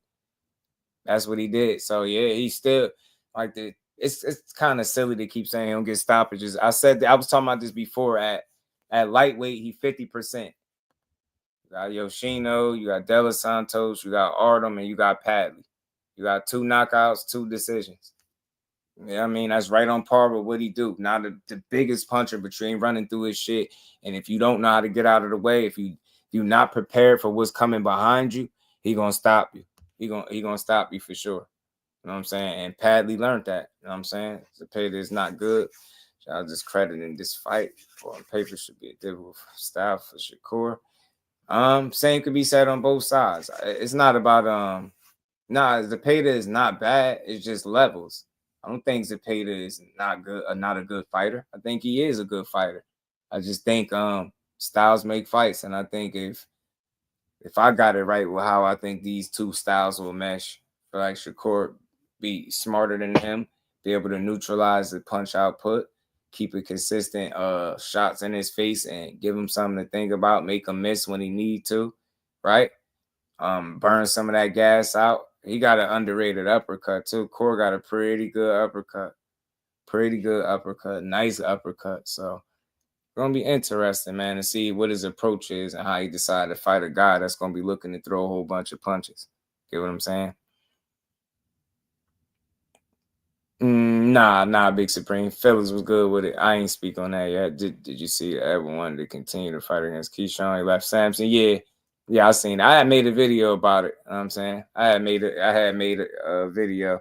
Shout out to De Los Santos, because he basically said that it was just a difference in things. He really wanted that fight, and his manager, I think, did him right, but it was money involved too. It was a money issue. So you know what I mean? You saw Farmer Friday's guy. I know that is a B plus level. Yeah, and that's not bad.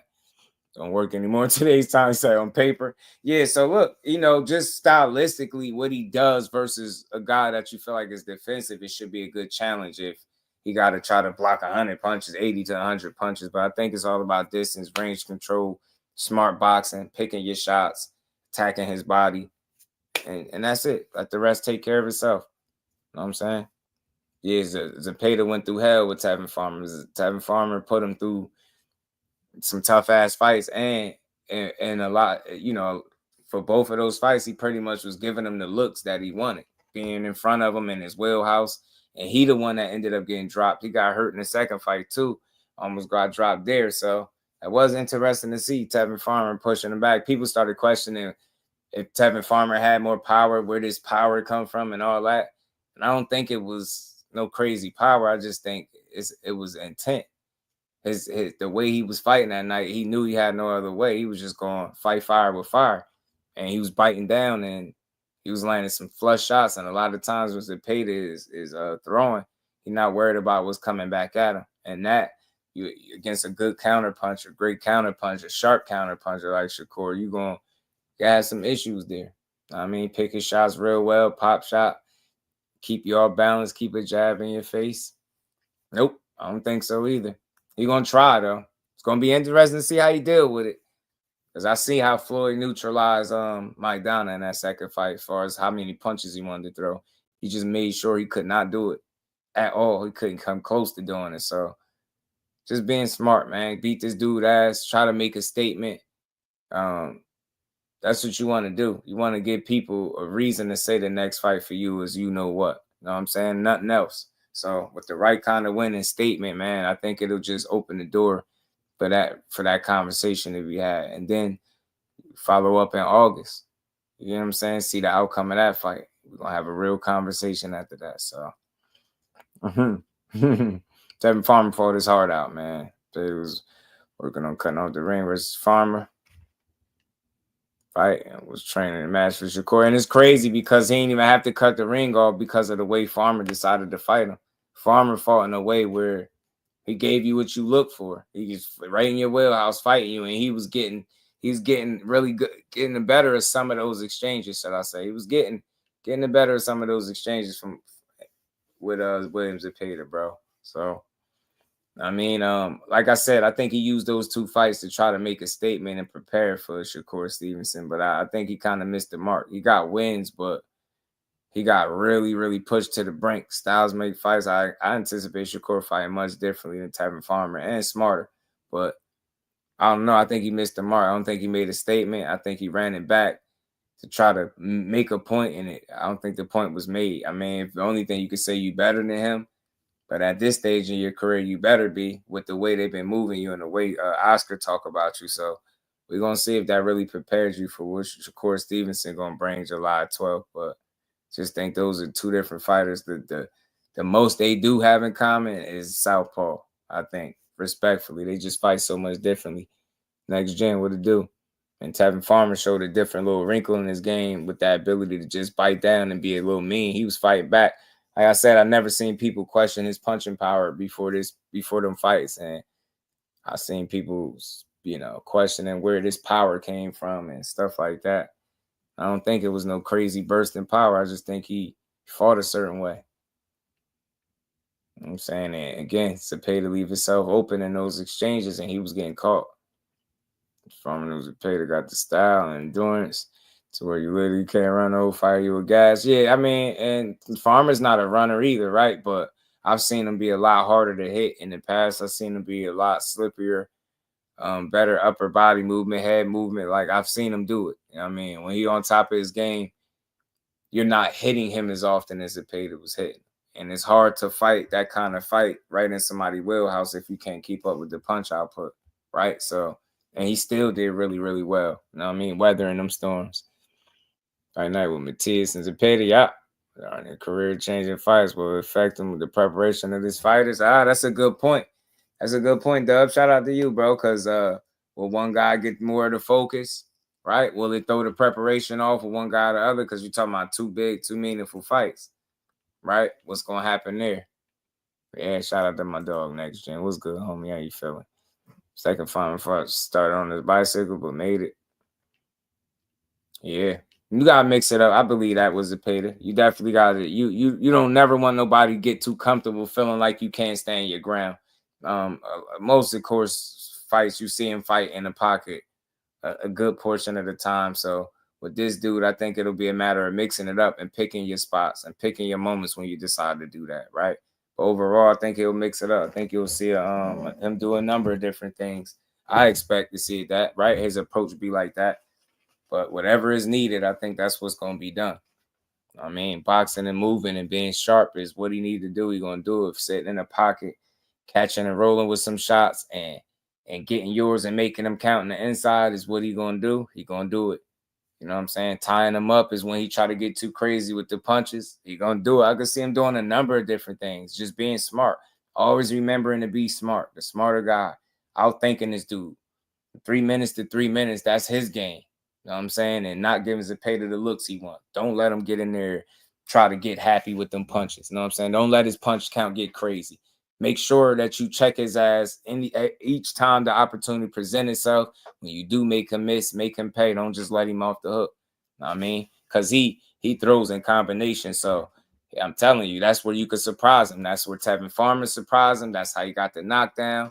He just wasn't expecting that shit. And he don't be thinking about, like, he not a defensively sound guy, in my opinion. But he's very dangerous offensively because all he do is throw punches. And he looking to land anywhere. He don't care. Got some good punching power with it, too. I don't think he's no home run hitter, but it don't matter. Accumulation, 8-ounce gloves, he could break you down, wear you out. You've seen him do it before. You know what I'm saying? Tevin Farmer had a really tough time down the stretch of that second fight, but he made it through. But he showed some chinks in the armor for sure of Zepeda. And, you know, dude said if you going through hell like that with Tevin Farmer, Shakur might give you a different level of hell. So just remains to be seen. It's all about execution, preparation, execution on the night, game planning, strategy. Guys like that, it ain't about just trying to be the stronger guy and hit the hardest. Nah, I'm about to outsmart you, dude. I know it's some things that you don't do as well as me. Your feet aren't as good as mine. You're not as defensively sound as me, right? You mostly offense. Your offense is your defense. I can do both. I can mix it up. I can be physical when I need to be physical, right? So it's all about utilizing that bag, man. Getting this bag and cook this dude. Make an example out of him. It's a really big fight. I don't care what nobody's saying for you. You know what's on the line. It's everything you work for. Beat his ass. Make a statement at lightweight. And man, I would love to see him chase a Muratalla fight if he gets past this guy, which I think he would. I think that'd be a great fight to make. We get Andy Cruz Muratalla, that's cool. Tank got Roach.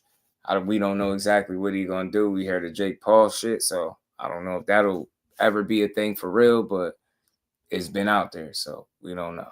I mean, GQ, what it do, homie? How you feeling?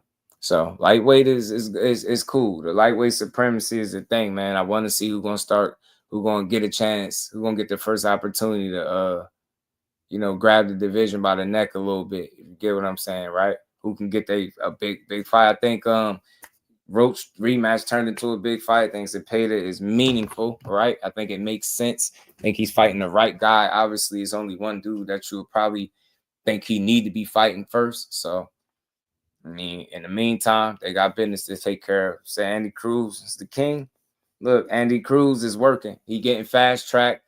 He right there. He just had his title eliminator this weekend.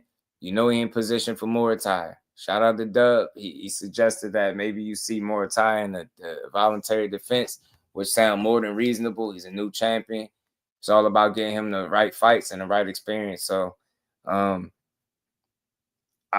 just want to see how all of this shake out, man. I don't want to see people holding on to the belts. All this talk about what Andy Cruz is doing and title eliminator that he just fought in. Raymond Muratalla, you was calling for Loma. Loma retired. You got elevated.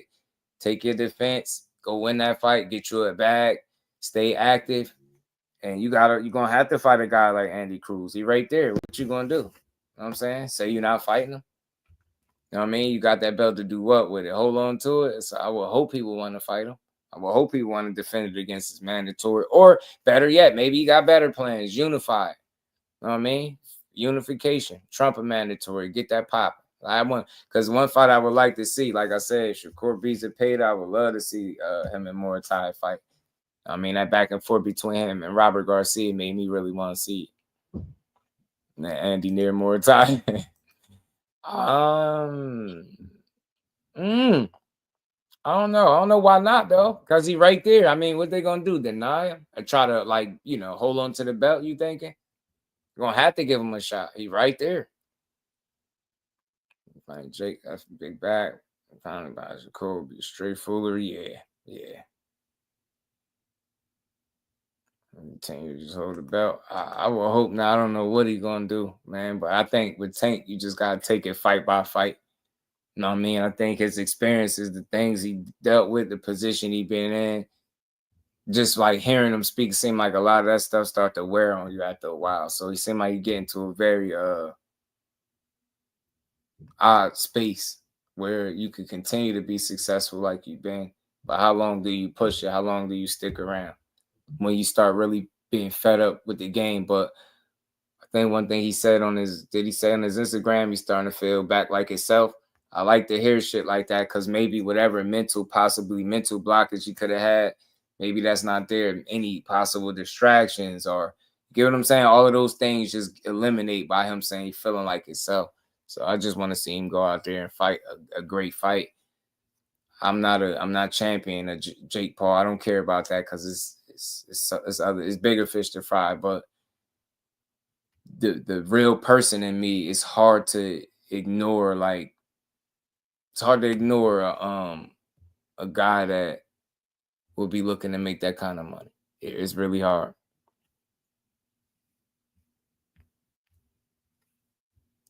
Yeah, I would take a duel over Muratalla right now. Maybe right now.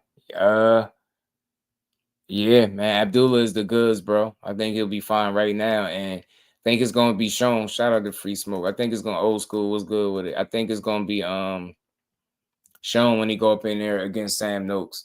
I think he gonna prove his mettle. He gonna prove his worth against that guy. I think that's gonna be his coming out party. Remember, I said it. I don't want to discredit or discount Sam Noakes as a talent. As a matter of fact, what I do want to do is do some homework on him when I get off of here. But Abdullah Mason is you better kick his ass. You better beat his ass. You better get him before you get you. That's all I'm saying. Get him before you get you. You know what I'm saying? Get him before you get you. Because it ain't going to be nothing. You can't let that young man get into any type of rhythm. You can't let him get comfortable getting his back. He's going to beat your ass. That's what I believe. Abdullah Mason, like I said, shout out to Keshawn. Everything ain't bad. He'll be able to bounce back from his situation. Like I said, all this time, long as he could learn from it. But all it did was open up a path for Abdullah Mason to be thrusted a little bit faster into a title position, title shot opportunity. And we get to see exactly what he made of. Sam Noakes is a real challenge, right? We should all want to see it. We should get behind it. I don't think he picking and choosing. I understood why he didn't accept fighting De Los Santos on such a short notice like that because, they sticking to the plan. Their plan is working. They made weight. The opponent did. They went through with it, beat his ass, got him up out of there, got the experience on it. You know what I'm saying? Got that experience, got that name on their resume. Now you're right there fighting for that vacant title. Why deviate from anything you was already doing? So, respect to De Los Santos. He wanted to fight with Keshawn so bad, despite the 4.3 pounds, that he done parted ways. So, got to respect him. I just hope we get to see him in the ring sooner than later because with that additional time off, you already been off for some significant time. That can be good. I know you're young, but at some point, time off could hurt you. So, hopefully we can see him back in there sooner than later. I hate the fact that we didn't get to see that fight, but we just got to move on. So I hope De Los Santos could find him a good dance partner and a good fight and at a reasonable time, sometime soon this year, so we could see, you know what I mean? If he really wanted them players amongst 35 still. You get what I'm saying? So, but Abdullah Mason is coming, bro, and you better get him now. Like, I'm telling you, all that weight, don't be the worst thing you want to be. Don't be no old fighter, no old champion. Don't be faded. Don't be on your way out. Don't be none of that. Fighting that kid. He dangerous. But Sam Noakes, shout out to him. Like I said, I'm going to do my homework. I'm going to look him up. I'm going to watch him. But I think Abdullah Mason is just primed for this spot. I don't see him fumbling the opportunity. I don't. I think he's going to prepare the way he's supposed to, like a champion, right? He been moving a certain way, like the way he speak, the way he handle himself. I like it. He's like he already been being prepped to be exactly what he on his way to being. That's a world champion. And I'm going to love to see it. And I just hope that politics don't ruin us seeing potential unifications or other meaningful fights. I ain't sitting up here clamoring for no undisputed. That's for the fighters, but I at least want to see some unifications or something like that.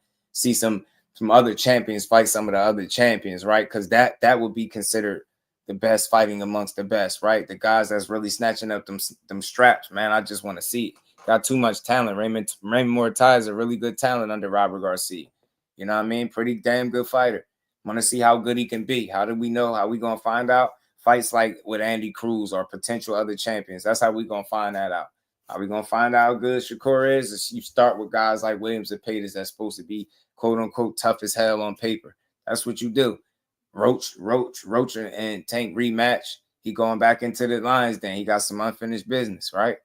That's pressure in and of itself. Now you got to perform a certain way, right? You can't have another close fight, right? If you a Tank. So he going to be motivated. He sound like he back to himself, which is always great. I had seen a little clip. It looked like I seen a Calvin Ford and Tank sighting, which is always good. Boom, let's shoot it up. Boom, let's turn your hand around. Yeah. Boom. You want this way? I like this shot. Man, it's always good to see. I see him post a picture. I don't be knowing how new all of this stuff is, but from what I heard, they was in the gym putting in some work. I never felt like the problem was the trainers. It's always just sometimes on the night, a guy got your number, guy's familiar with you. I don't feel like he's did something bad in a fight or fought some type of bad fight or nothing like that. I know it's hard to see it that way when he typically always knock his guys out, but, you know, everybody don't get knocked out. And sometimes when you don't get a lot of times when you don't get a knockout, you get a really good fight. You know what I'm saying? Especially if you had a guy that was, you know, trying to have an answer every step of the way or had an answer every step of the way and never let up, never quit, never wavered. That's what you've seen. They really battled each other. They wits, the battle of the minds, you know, athleticism, you know, IQ, everything was tested. Heart, will. You know what I'm saying? How hungry are you? That all was tested. They was testing each other, bro. I seen some people calling it a sparring match. I think that's a misrepresentation of the fight. I don't think it was no sparring match. I think them dudes is really in there chucking leather and trying to hurt each other. Same way Andre Ward said he was trying to hurt Tank. Tank was trying to hurt Lamont. Like, they wasn't in there playing with each other. Them shots they was throwing wasn't for play at all. They were trying to hurt each other. So I respect it, man. I respect it at the end of the day, man. I'm glad we are getting the rematches. Rematches could be a good thing for boxing. It gives Tank an opportunity to stand on his quote-unquote business, as people always say. He didn't have to do it, but he doing it. We getting it. Get to see if Lamont Roach can strike lightning in the same place twice. Could he do better than he did the first time, right? Can Tank make a statement against Lamont, get him out the way, and then pursue a unification fight? We just don't know what the future holds. Or is it going to be Jake Paul in retirement? We don't know. So much stuff been said out there. That's why I said for me, I can take it one fight at a time and just support it as they go along. But as of right now, the fights that are coming up are meaningful. Shakur I want to see a statement against Cepeda. Me personally, as a fight fan, I just would love to see it because you finally get a guy in there again. Like, it almost reminded me when you got Valdez, you know what I mean, at 30. And you get to get him at 35, right? He was kind of your Valdez at 35 in terms of, you know, you fighting one of those guys, a Latino fighter, and you know what I mean? It kind of seemed like the fight could have happened at a different point, but it didn't. But it's happening now, and that's all that matters. So he going to be hungry as hell. I know he probably come from nothing. He put a lot of work in up until this point. I've always said, and I'm glad I maintained it, that I never felt like he was ducking per se. I just always felt like he was going with the plan. And if the plan led him right to this fight at this point, I guess he pretty good. He in good shape. So he undefeated, got over 30-plus wins. He got more fights than Shakur. What is he, 32 or 33 wins in, something like that? So whatever it is, Core got 23 fights. So he got experience, 3 division champions, started at 26. You get what I'm saying? I think he's filled out well at the weight class. I think, you know, he's had some issues here or there, hand issues, but he's fought through it. So I just expect to see a real fight, man. That's what I want to see. Date for Tank versus Roach. That August 16th wasn't a day, or was it just like something they threw out there? Sunchild, what it do? Corey Cruz, pound for pound, July 12th. Yeah, I think so too, bro. I thought it was August 16th. I thought that was the date. Legacy remains. What's good, homie? How you feeling? I'm ruling in one Tank to win because I want to see him versus Shakur, but for some reason I have a feeling Roach going to win. Hope I'm wrong. Look, for me, GQ, whether Tank or Roach win, I don't care who win. Right, I'm rooting for a great fight. I support both guys win, lose, or draw. Even if he were by some chance to lose the Roach, I think Shakur still should fight. If Shakur loses to Pate, I still would want to see him and Tank. Nothing would make me not want to see them fight each other. But I get what you're saying, just the optics and how people talk. You lose a fight, oh, now he fumbled the bag, which ain't true because losing, you lose fights, and that still doesn't mean you can't fight another world-class or top-level guy just because you lost. So, it's hard to bet against Tank. It's really hard to bet against him. It's hard to beat him on points. He always going to be in the fight, if not up on the cards. Guys that start out strong, win some rounds, and they'll let that shit level out by midway through the fight and start to take over. We've seen it so many times. Is that going to be the story this time, or is Lamont going to fight another consistent fight for 12 rounds? Is he going to find a way through it? That's what I want to see. You know what I'm saying? Legacy remains, man. What it do? Yeah, I don't know about that date, though, so room for Roach, but I don't believe he can get a decision. It's going to be really hard. It's going to be really hard. I mean, it's not just necessarily Tank per se, it's just the way boxing is with the more popular guy, the bigger ticket seller. Like, they really, they completely took a fight from Nadal Hussein years and years ago when Manny fought him because he was told to, and he was told that, Manny is where the money is at, and he made sure that he won. Not saying that's going on with Tank, but that thought process and the consensus that you really got to beat the champ or beat the man, you know what I mean, to take it from him, beat the champ to be the champ, all that shit. So he fighting against that, and it's just the optics. It's just what it is when you built yourself to the kind of fighter and name that Tank Davis is, your household name, putting the ass in Z, big ticket seller, big draw, money maker, and a true talent as well. Not just he's selling tickets, he a talent for real. So it's hard to bet against him, but Lamont Rose really shows you that you can't count him out. So it's one of them fights where it turned into like a pick 'em, but for me, like I'm gonna keep saying, it's really hard to bet against him or pick against him. It just is, especially in a loss. Like, you gotta knock that kid out, man. I be thinking, you know what I'm saying, with Tank, bro, because you give him, the more chances you give him, the more dangerous it get. But if it's another back and forth, like ebbs and flows kind of fight, respect, man, respect to Lamont Roach. But let's see. I just don't know. I expect to see him, at least feel like he's more locked in and committed and laser focused, right? But I thought he was pretty good focus-wise last time. I just thought, fought a guy that was familiar with him. So they were limited on surprises. If you notice, like, neither guy really surprised the other with what they was able to do in there. And I think that's something that's kind of overlooked. No surprises, like, you know what I'm saying? This wasn't like the first time you ever seen that dude in front of you. So it wasn't like this unfamiliar territory, and then you get late in the fight. No, shit, where'd that come from? It just wasn't that. It was a lot of, I know this guy kind of vibe. Like, we know each other, and it's a lot of tick and tack and ebbs and flows, and, nobody grabbed the fight by the neck and ran with it. Captain 007, he says, Sam is dangerous, probably for Abdullah. Got a great left hook.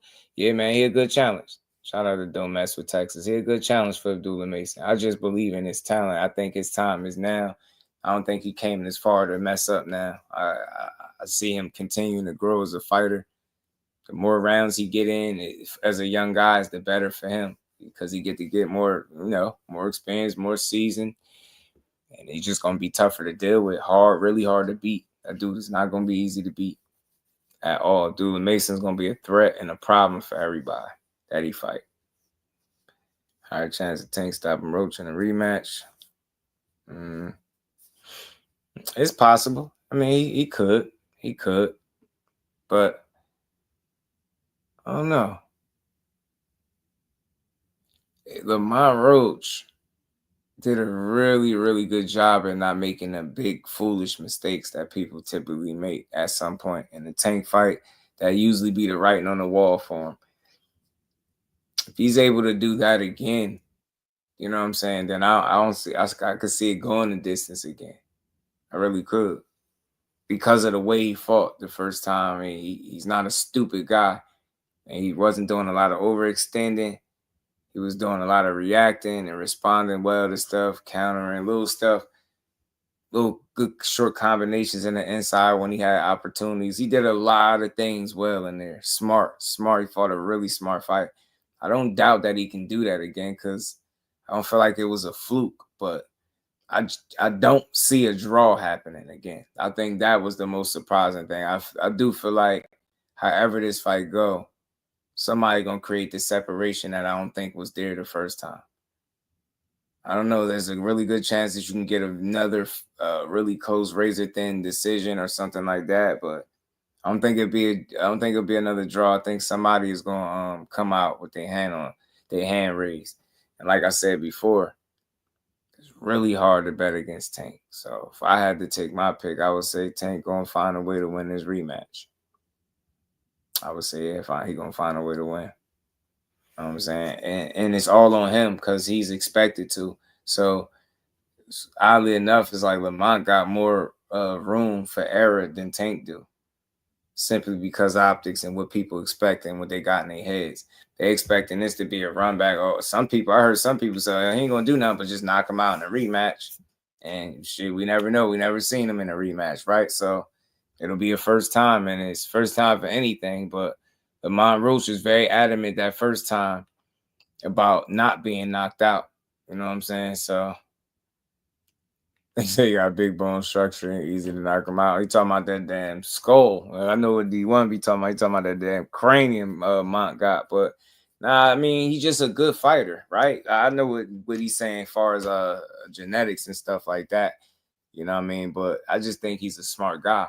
And if you can fight almost a mistake-free fight now. You know that you always gonna make mistakes, but how big are the mistakes? How detrimental are the mistakes? If Lamont Roach was able to avoid those big ones, those ones that get you put to sleep or knocked out and 10 counted, right? And hurt.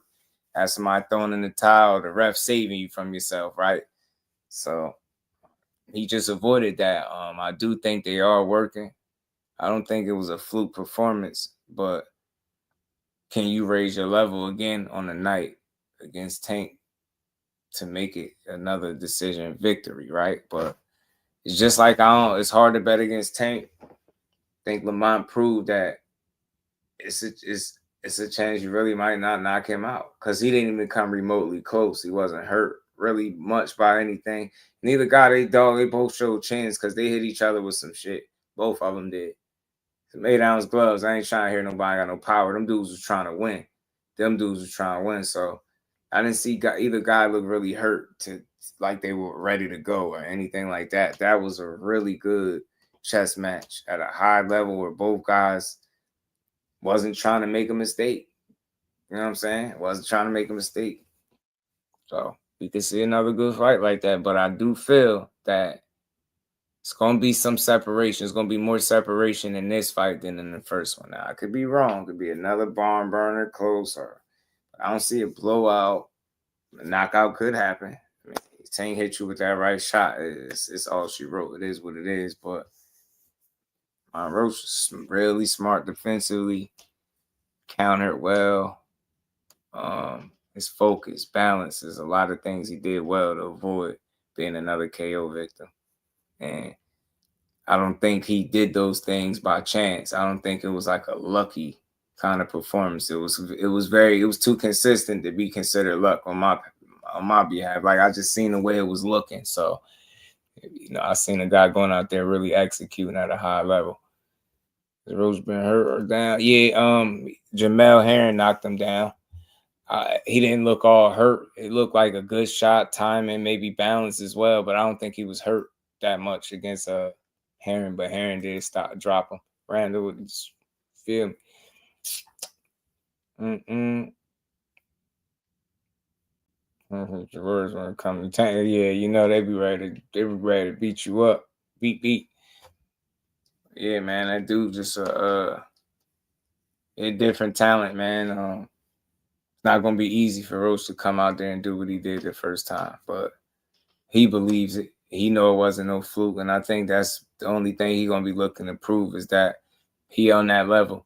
You know what I'm saying? Outside of that, I think he done a really good job at blocking out any outside noise, any people, as far as counting them out. He ain't let that stuff really hold no weight in his head, and he just going out there as business as usual and getting them wins. You know what I'm saying? And continuing to win. So I like it, man. I like his focus, bro. Lamont Roach seemed like it couldn't have happened to a better guy. So if it was anybody that could have got a rematch with Tank, I ain't mad because Lamont seemed like a pretty solid dude. You know what I mean? Always respected the talent and skill, never trashed him and nothing like that, never switched up. Now, I seen they've been going back and forth on Twitter, but I just think they just add a little spark, little element to the fight. Anytime you can get Tank going back and forth, it's going to be funny because they're going to go at it. Tank don't pull no punches, bro. So they know they got a real fight coming up. You're going to see some tensions flare, but I think the most important thing, you got two committed guys that understand the fight and the magnitude of it. Lamont proves a lot of people wrong. He surprised some people, myself included. Just want to see it again. I'm here for this shit. Shout out to my homie A, man. How you feeling, bro? So we're gonna see, man. You're gonna see. That's another fight in the lightweight division, but the lightweight supremacy is gonna be interesting to see who can separate. And I think the only way it's gonna get to a point where the only way anybody can separate or prove they're the best if they at least fight another champion. Because some of the absolute best talent in this division is all going to be champions, whether that's Tank, Core, Dula, if he get the fight, if he beats Sam Noakes, Muratalla, if he's able to have some type of championship run. This shit is fine. I just need to see these fights, bro. You get what I'm saying? And Andy Cruz is the oldest out of the bunch. Damn near Tank is 30. Andy Cruz about to be. So he right there. He just as old as Tank. So without a title. So he got to get a move on. You know what I mean? And that's why I believe they trying to fast track him. So let's see if he's really ready for it, man. But I don't think he's not. I don't think he's not ready. But let's just see if he'll win. You know what I mean? Let's see if he can win one of these fights and snatch up a title. It's going to be the same. Some separation. Yeah, Tank and Roach in whose favor? Possibly. I mean, look, it's hard for me to bet against Tank, yo. I think maybe Tank will make enough adjustments to create some separation or more separation than in the first fight, Randall. But I wouldn't be surprised if it's Lamont Roach that's able to do it because of what he showed me in the first fight and the fact that they know each other, right? So, but if I had to pick, like I said, it's hard to bet against that dude. His adversity came in a different form. It came in, a knee or going to the corner, just a little mix-up, right? Tank, I know he don't get booed after his fights. They booed the reason he was given, right? Remember, we talked on the mic. That shit don't happen. So I know that's motivation for a guy like that. And you just never know. I'm not about making excuses. It's just a reality. Sometimes the crown could get a little heavy. And that's just me trying to just be fair to that man. Like sometimes it get a little heavy. Sometimes you need a wake-up call. Sometimes you might not be motivated in the right ways. Who knows? Anything could be wrong. All I'm saying is you're allowed to be human. Your focus could slip for a little bit. It could be anything.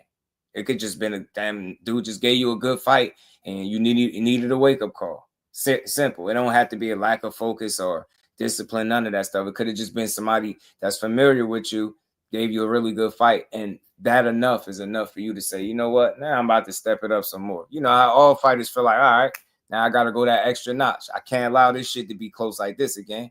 And I think that'll motivate them. The pressure to be the face of one of the faces of boxing. You expect it to win, especially if you out there with your coach, and Coach Calvin, because you got people like Bullet saying, man, he don't care what's going on. You got to fix it with Coach Calvin. You get what I'm saying? Because some people feel like he knows the perfect formula. He knows exactly what to put into that vehicle to get maximum performance. And I understand why people feel like that. I mean, the proof is there. But I think, like I said, a number of occasions when you've been as talented as he is, when you've been as successful as he's been, he being Tank, you've seen him be successful with multiple different trainers. It's never seemed like it had to be one person in his corner in particular for him to win.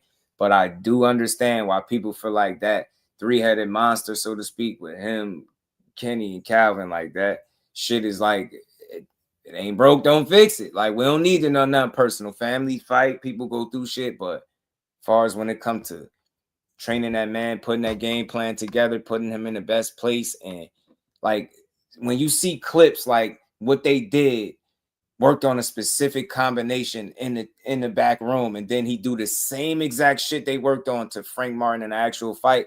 It's little shit like that that just make that what they got going on and how they understand that fighter just special. And I've said that on so many accounts. So I do understand why people would be like, man, make it work. You need them. I get it.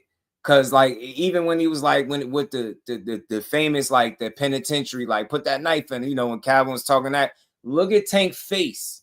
Like he was like gritting his teeth. It's like he was living the moment as he was telling them what to do. He was like living it. And I remember Tim Bradley had Teddy Atlas firing him up in the corner, and he was talking about we're firemen. Whether you thought it was corny or not, I thought it was dope. Look at Tim Bradley's reaction, like he was locked in. He had him really feeling like, I'm about to go out here and do exactly what you say do. I'm gonna do it. Get what I'm saying? Like little shit like Floyd being able to whisper to him, yo, on the unofficial card, you down. He like, how? He like, man, I'm being real with you. They got you down, the unofficial card. And then he go out there and respond. He say to Tank before he go out there, man, show me you great. Go out there and show me you great. Then he go out there and get a stoppage. It's just little ticks, little shit. Knowing how to light that fire. Shout out to Zaquin Moses. He said he spoke about how his grandfather know what make him tick and how to, get him to respond to different things. I think that's real. I call that having a fighter's ear. And I feel like if it's anybody that has somebody's ears, Tank, is Coach Kenny and Coach Calvin. They got that man ear, and they know what exactly to put into that engine to get it to run at, max performance. You get what I'm saying? So that's all. You know what I mean? I always want to see people give themselves the best chance to win before they even step in the ring, because I understand, these fighters fight so many different battles before they even get to their opponent. So what I like to see is all his T's be crossed and I's be dotted. A really good training camp where he's able to just focus and go, put that pain in and then go out there and have a great fight. So I would love to see him come out there with Coach Kenny and Calvin, me personally, so that people don't even have to worry. They don't even think about that. They in the building. They ain't gonna go out there and do what they do. But respect to Lamont Roach. I never overlook him or slight him. Again, I had him a little effed up. I'm not gonna lie. I thought he would possibly get stopped late. So y'all heard me say it. I say he would put up a good fight the entire time. Thought it was possibly gonna get stopped late. He didn't. He showed me that I had him effed up a little bit, but now you get a chance to do it all over again. I'm guessing sometime in August, if that 16th date is not official, but I'm rooting for them and them dudes to get that fight. They need it for each other's career. And like my guy said a while ago, Lamont Roach low-key turned into a legacy fight, which is interesting in and of itself. So that has to motivate a guy like Tank. Like I said, you don't get booed, even though it wasn't the performance. It was an explanation, and it was like booing to that. But still, just all little, like the dude get motivated by a crowd, somebody in the crowd being heckling, talking crazy. You get what I'm saying? Like he got a loose screw. He look for little shit to motivate him. That's what I believe. And I think Lamont Roach motivation comes from people feeling like he can't do it and telling him he's gonna get stopped and it's gonna be easy. I think that truly motivates the hell out of him to work hard as hell and not be another KO victim. I think he could accept a loss, but I don't think Lamont Roach want to get knocked out. And that's going to make this fight really interesting, entertaining, hard fought, because it very well could happen. Making it 12 rounds, going 36 minutes with Tank ain't exactly been easy for the guys he's been fighting, right? So if he's able to do that twice, it's a different level of respect I'll have for him, because, again, proving to people that it wasn't a flash in the pan performance, that you really just can perform on that level. And the fact that I did know each other might have more validity to it than some people may realize. Shout out to Randall, man. He said agreed. Tenacity Boxing, my guy, was good with it. Noakes and Mason. I think that's his proven moment, bro. I think it's the proven moment for Mason. And I do think I think he'll beat him. I think he got every tool. It's about putting it together in the night. Is he going to be prepared for the moment? I think so. He cool, calm, and collective. His father, his brothers, they got something over there, and they got a special one in Abdullah. And I think he's gonna take Sam Noakes. I think he's gonna stop him. As a matter of fact, I don't even think he's gonna make this look that hard. I'm willing to be wrong. I just want to be clear, but I think he's gonna win convincingly. I think he's gonna stop him. I do. If it don't go that way, I'll be the first to be here and say I was wrong. But then he got his work cut out for him. That young dude, the dog, he hungry. It's gonna be hard to deal with him. It's gonna be hard to deal with him. It's gonna be hard to deal with him, and he gonna be committed to win this fight. And he knew it was right there. He said it. So he ain't trying to take a step back. He's trying to keep stepping and going forward. And a loss is not in the cards. That young man he gonna want to win. I know. So hyped up British fighter, man. So you know how that goes when they fight a good boxer from the States like Mason. That could be a problem too. Ramon, what it do, homie? Always fighting at home and shit like that too, or fighting those hometown guys. That type of being at home, that in-house type of fighter, right? And then you cross the pond, or you fight just a totally different style and different level. I think Abdullah Mason would be much different than anybody he's fought right now. Sam Noakes got some experience, is a good fighter, right? So he able to just blow through him. You gotta respect that, right? If he makes it look relatively easy, don't lose no rounds, and just style on this dude and cook him. We know Abdullah Mason is as special as advertised, bro. We know it. We know it. And we gonna see Abdullah Mason as a Tommy Hearns attitude. Yeah, he like to fight. He like to fight. He want to hurt you. He want to hurt you. He want to hurt you. He definitely want to hurt you. So, makes the pop on Mason shots. Noakes will be in a world of trouble trying to bang with that young. That's what I'm saying. I don't think that'll be smart. I think he got really good power in both hands. Good technique, really strong jab. Like he got the kind of jab that'll break your nose, bust a lip, swell an eye, close an eye. You know what I'm saying? He got a really good punch output, punch placement, and he's athletic as hell. Abdullah Mason get in there to hurt you, bro, and he ain't about to play with you. He ain't about to play no James. You get me? No James. I think about the Cuban that beat Caron. Yo. Oh, nah, he looked dangerous, bro. He looked dangerous. I just want to see how he look as he keep moving up. You know what I'm saying? But yeah, Noakes would be a good fight for him, Big Supreme. But I think he's gonna make it look. I think people will be impressed after the fight is over, is what I'll say about Mason. I think he stops that guy. I'm gonna do some homework when I get up off of here. But I think he'll stop him. I think he's gonna stop him. I do. I think, dude, the only chance at winning is to take chances, right? His only method, he gonna have to take chances. I think taking those chances will leave and create openings for a guy like young Mason. I think he's gonna take full advantage of him. I don't see this fight going the distance. I don't see him being able to withstand that punishment over the course of 12 rounds. I could be wrong, but let's see. I don't see Sam Noakes making this hard at all for Abdullah Mason. Challenging, yeah, but I don't got him winning many rounds or none of that. I think Abdullah Mason gonna make this first fight look crazy for a title. You know what I'm saying? I think Sam Noakes gets stopped too. So let's see. Blast him in 6 rounds, Noakes stopping him.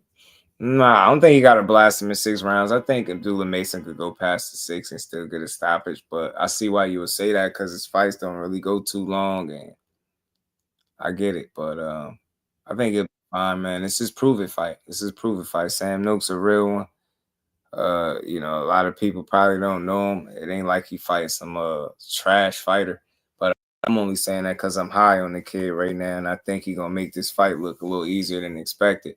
Similar to how I said Hitchins was going to dominate. Cambosis be lucky if he win 2 rounds, and I was being nice. And then you see how dominated it was. Just think it's Abdullah Mason time right now. And McQueen would my bad. And McQueen was good on me.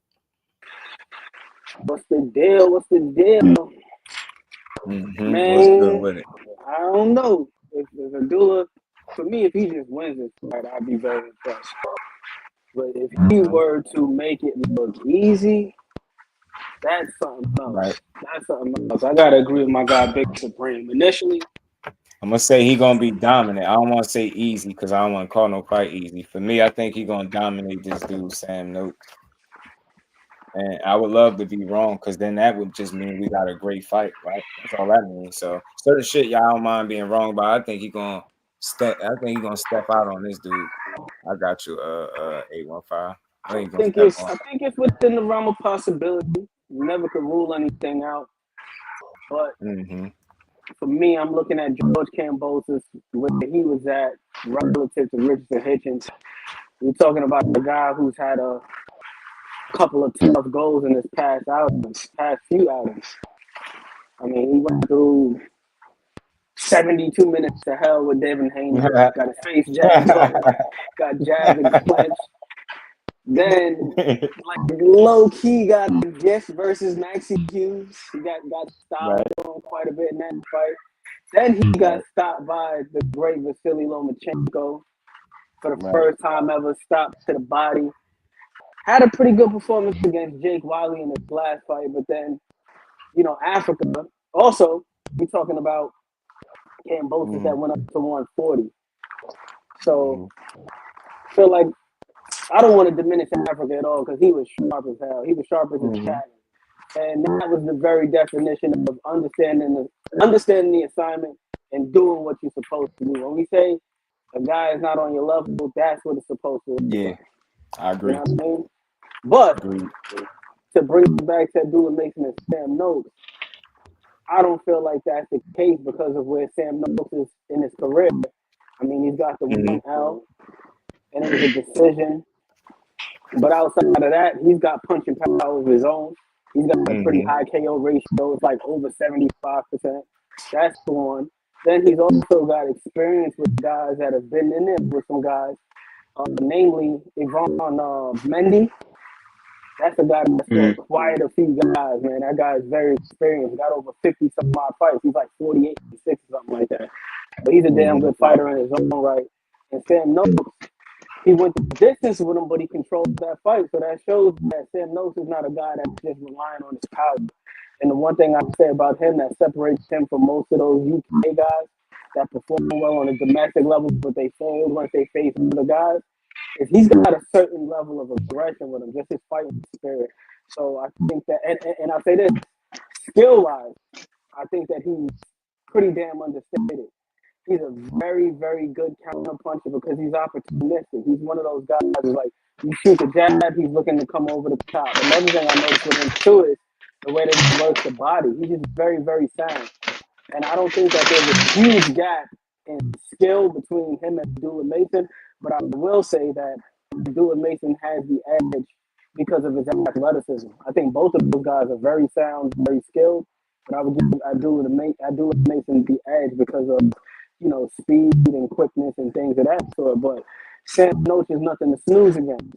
And we've seen with Abdullah Mason with his propensity to want to fight early on in a fight, that's something that he's gonna have to curb that against Sam. Your audio kind of like blipping, you know, kind of blipping in and out. All right, hold on, let me swap to mine.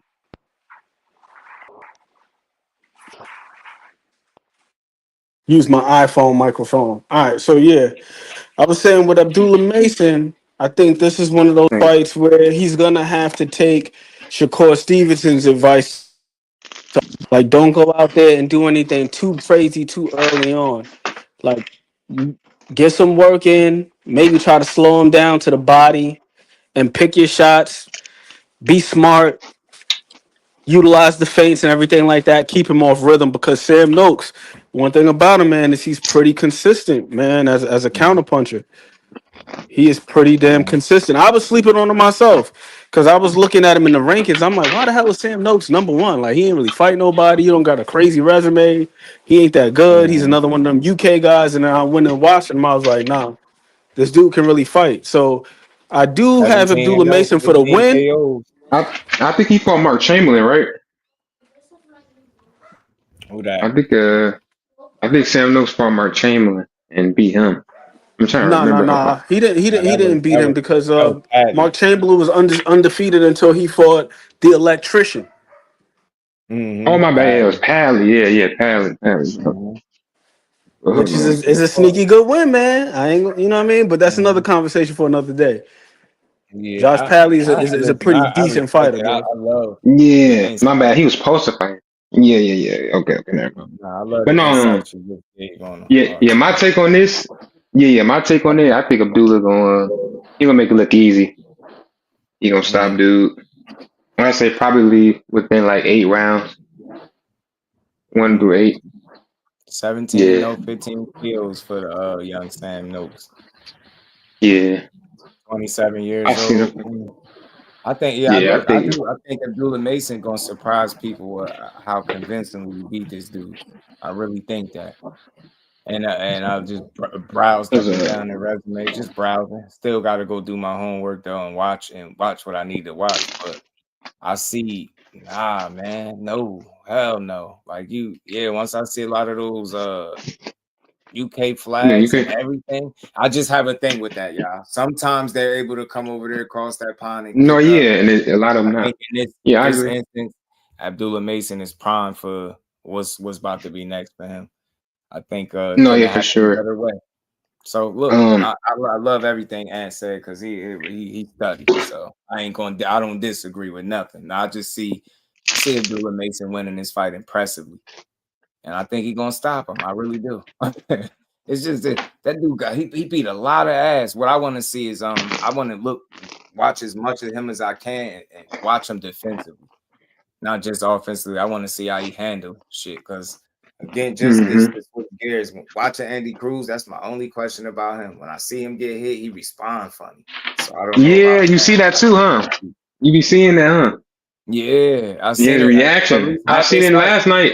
Yeah, about the last fight. I seen he got hit. I'm like, yeah. Yeah. But Keyshawn fight him, he's gonna stop, bro. That's no like he's I not just said saying that. that. I I can hated see it. to Like I say can it, but understand body language. When you yeah, getting I said the hit, same I stuff. peep that shit. They I'm like, fighting. yeah, Stop it. his punch What resistance happened, ain't gonna be Tom? up Where there. he at? Said I'm late, bro. You covered Bill's cat fest on the boxing voice. Nah, I ain't catching Norman Senior was quick to raise his hand. Y'all think Bill's serious about fighting Norman? I don't. Oh, I got a clip from that. I didn't see him on the boxing voice, but I seen I Ooh, got a that'd be clip where I interesting. think Devin Haney responded to him and said he called Brian Norman ass, something like that. And another thing I would like to take, we would have to take into consideration with Abdullah Mason is we don't know how in the world he's going to pace himself in a 12-round fight. And let's say he doesn't get this guy up out of there early. Right. Abdullah's yet to even go 10 rounds. I'm not even sure if he's going 8 yet. Yeah, you're I right. know he hasn't gone 10 at least. With No. Noakes, we got something to look at with him and say, okay, this is how he performed after a certain point in that fight, and he won the fight pretty handily. You So, say what happens if early. the fight goes on past a certain point? He said Sam gonna make him quit. I love seeing this stuff. Watch, I think he's gonna beat his ass. I really do. I love everything Ass saying because he's studying. I think it's this Mason time. William Old School, what's good, bro? How you Me feeling? too. I don't think he got Me to get him too. early. And your point that you're making is a great one because you've seen him in the past be a little eager. That got him dropped twice, And let's see how much he took the advice from Shakur from fight to fight. I thought the way he approached and paced himself for Nakatila was smart. And I feel like you just dial it back a bit, Yeah, And but the thing is Sam Noakes. I think that he's got a lot more to offer at this point than Jeremiah Nugget does, especially as far as being Yeah. able to pull the trigger. The guy is just very consistent. He applies smart pressure.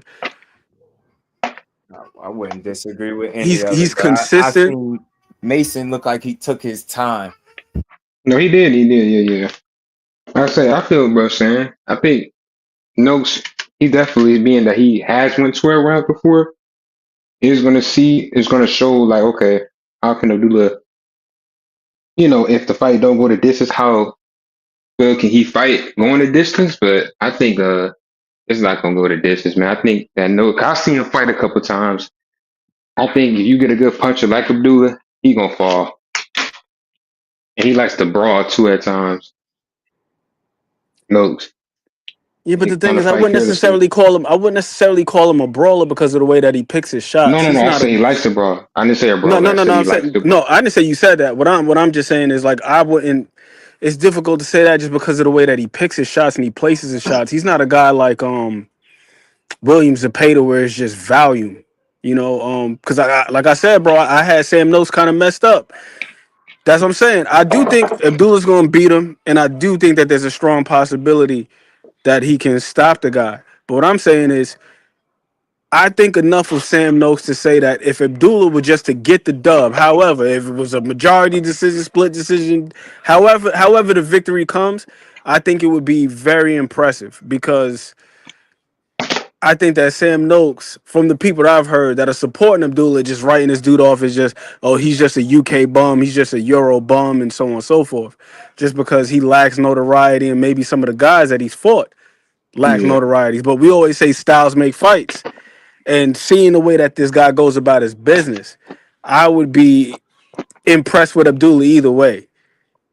I got Just you. regardless of how he gets it done, I would just be very impressed because there are some things that you would have to look at, like his performance against Ornalis was very impressive, but that was a dude that was like a former 126 pounder. You know what I'm saying? So I do think that some of the things that Big Supreme is saying they actually have merit. But if we're just looking at Abdullah Mason, irrespective of who he's facing, and just what do our eyes tell us? We can see that the kid got good fundamentals. He's sharp as hell. He's quick as hell. He got power. We've seen that he's willing to get up off the canvas and fight. You know what I'm saying? The one time we did see him get dropped, I don't hold that against him. If anything, I think that's one box that we check off because there's a lot of guys that we don't know how they're gonna behave when they're faced with that level of adversity. But a Yeah. guy like Abdullah Mason, a guy like Monster Inoue, and by no means am I saying that right now they're in the same class because Monster is a guy's, two-time No, but yeah, undisputed, but still, scaled yeah, through he weight has classes, won so on it. and so forth. But I'm just talking about the fighting spirit. You hit me with a Yeah. good shot, I'm gonna get up and I'm gonna put leather to hind parts. You know what I'm saying? Or as a young kid say, belt to ass. Mm-hmm. So, however he gets the dub over Sam Noakes, I would be very impressed because I do think that Sam Noakes is a quality guy and somebody who is a worthy contender. I just think the guy's formidable. Yeah. Right. It's hard for me to say, but yeah, we'll see. I think All that this fight stuff tell is me enough spot about him. on. Like, yeah, that's Yeah. y'all just speaking to the other side. I'm just stuck on. I think it's his time to shine. That dude I got a lot think. of Yeah. UK fights. I'm just not. Yeah. I hate to see that every time I see it when dudes finally fight a guy that's actually good athleticism and No. numbers. Yeah. I think. You know, Yeah. I think there's the a rare toughest fight case for where those Abdullah. guys win though, but in this Yeah. case, Yeah. I think the toughest fight I'm for not him would seeing be it. Hyder Herrera, Mm. the Cuban Toughest? boxer. I don't know. Yeah, I I The think don't dude it'll from be feel him Cuba. out. danger. I think it'll be a dangerous fight. I think he's got a lot of danger with him, but still, I think that like he's just a little too sloppy, man. Just Mm-mm. just a wee bit too sloppy. His past couple of fights, yeah, he knocked these guys out, but there were just certain shots that once you start working your way up to world level and you in contention, that you just should not be available for. Mm-hmm. Like Mm-hmm. Herrera was Yeah. looking sloppy as hell in this past couple. He's dangerous as hell though. He's Mm-hmm. dangerous, but the Louis same thing that makes him Sylvester. dangerous is the same thing that makes him vulnerable. I think he was undefeated Mhm. too. The Louis Sylvester. Yeah, he was 13. No, Yeah. I just something about that shit. But let's see if I'm wrong. I told y'all, like I sometimes I make a bold claim, and this one right here, I think Abdullah Mason is gonna be the new WBO champion after he's done with this guy. All that stuff makes sense, and that's the possibility of this shit happening. If I'm wrong, all those things that you were just breaking down, and not being past 6 or not going 10 rounds, definitely not 12, all possibilities. And it is about pace for that kid, but I think that'll be a focal point just naturally because you stepping in some uncharted territory. Anything can happen. You fighting, it's probably be the best guy that you fought on your resume, right? So He's definitely going to be the be a best good fighter. challenge and a test to see how you Yeah. approach it. And if you try to, just burn them, run them out the ring, or if you take your time. But I see him taking his time with that one. I do it. It was ordered anyway. WBO by them, so they ordered it. So I don't see why it Yep. shouldn't happen next. I don't see nothing what would possibly get in the way, right? Who would be in line? He was True already number indeed, next 2. gen. True indeed. Like I said, bro. Initially I was like, Sam Noakes, whatever. But then just watching the guy attentively, I think I ain't gonna say I think. I know without a doubt this will be the most well-rounded opponent that Abdullah Mason has faced, and we could argue the same for Sam Noakes, and that's what makes this a very, very interesting fight for both of them, because they're both going to be the best guy that either one has faced. So if my guy Abdullah could get dropped twice in the first round by Johan Vasquez with a guy who's not as good as Sam Noakes, who's to say it can't happen again? And Sam Noakes, he's got good enough punching power, and he's got good enough timing. I like Do I this think he's like some special fighter? No. But from what I'm seeing from him, I think that the guy is solid at worst in almost every area, and then there's some areas where he's really good. Like his counter punching and his body work. Those are the two areas where I would say he excels. Just very consistent with his counter punching. Like very consistent.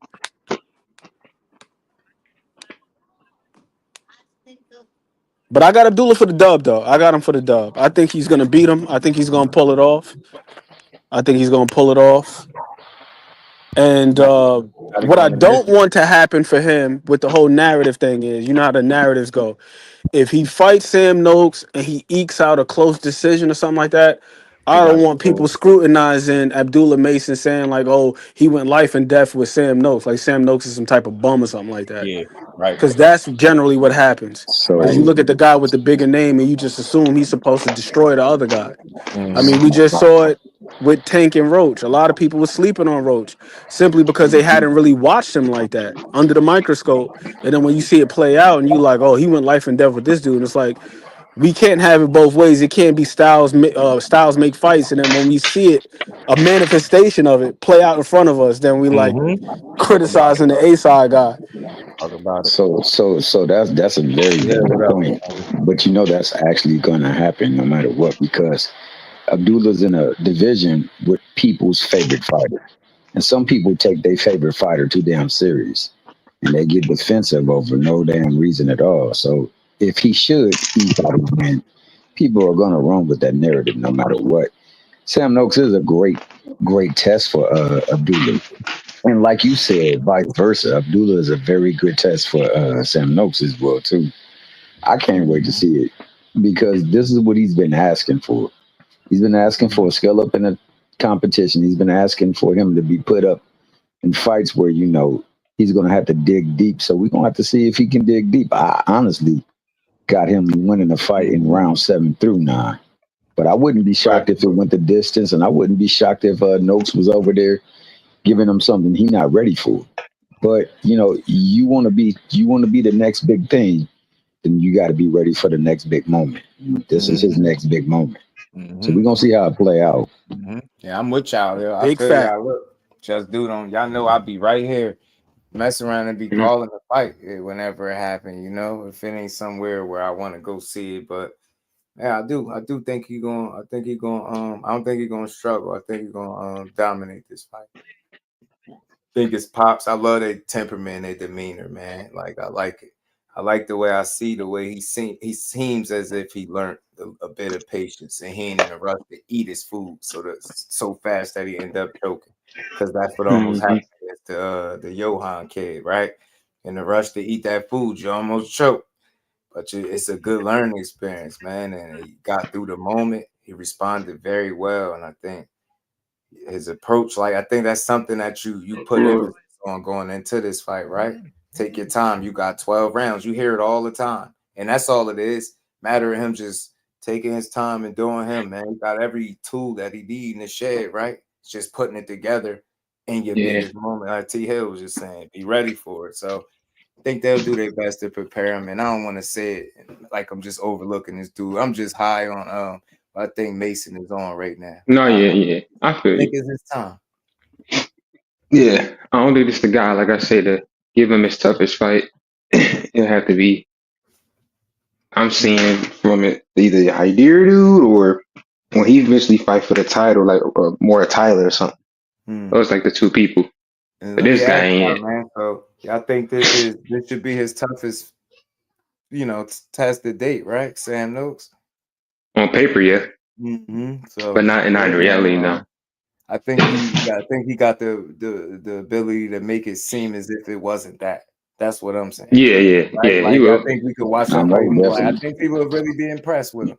That's what I think. I'm willing to bet that on him because I believe in they work they put in. That kid confident for a reason. They working, sticking to the game plan, sticking Humble. to the plan, not being tricked out of your spot, like thinking you had to be pressured into taking a De Los Santos fight. All that. I like all of that. The shit that people try to, did he duck? No, man. No, I ain't trying to hear that shit. No, he Right. right now what he doing. So I think with all that being said, he waited his time. He got more fights than what Keshawn got as a professional. So I think he's gonna be ready. Sam Noakes got some good experience. Yeah, I did mention he fought a few undefeated guys too. He did. He fought Mm-hmm. very experienced guy. That's a vet. He been around the block. Dude got over 50 fights, I believe. So look, I don't want to discount him at all, but I'm telling y'all, bro, I got these little things with boxing.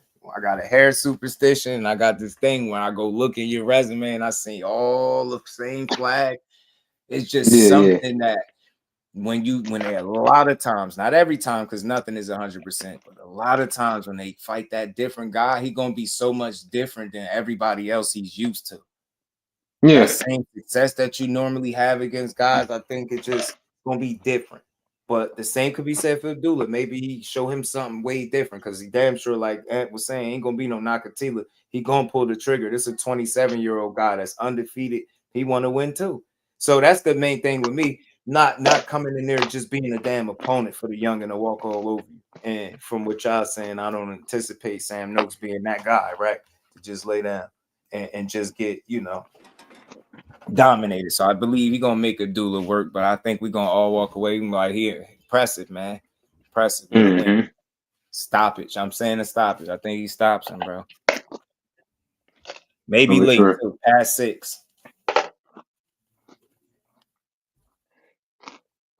What up? No doubt. D1 was good with it, man. Y'all hit that like button. We still building for a minute. Second time around the block, we cooking, man. Today, putting that Facts. work in. What's good with it, bro? How you feeling? Shit, I'm up on this building the gazebo and shit. Just You know what listening I'm to saying? y'all What you think talk. about Sam Noakes and Dula, man? Good fight, bro. Good fight. Like Sam Noakes is by far the best person Abdullah will get in there with. There's no debate on that. I just don't think, I mean, the skill sets are two total different. So if Abdullah can take a punch and keep his defense tight, he'll win the fight. If he can't, he won't. He'll get knocked out in the UK, and that's just what I think. But I think he should get it though. I think he should be able to pull it off. But bro, people beat around the bush and shit. That getting knocked down twice by old buddy with the bun in the back of his hair.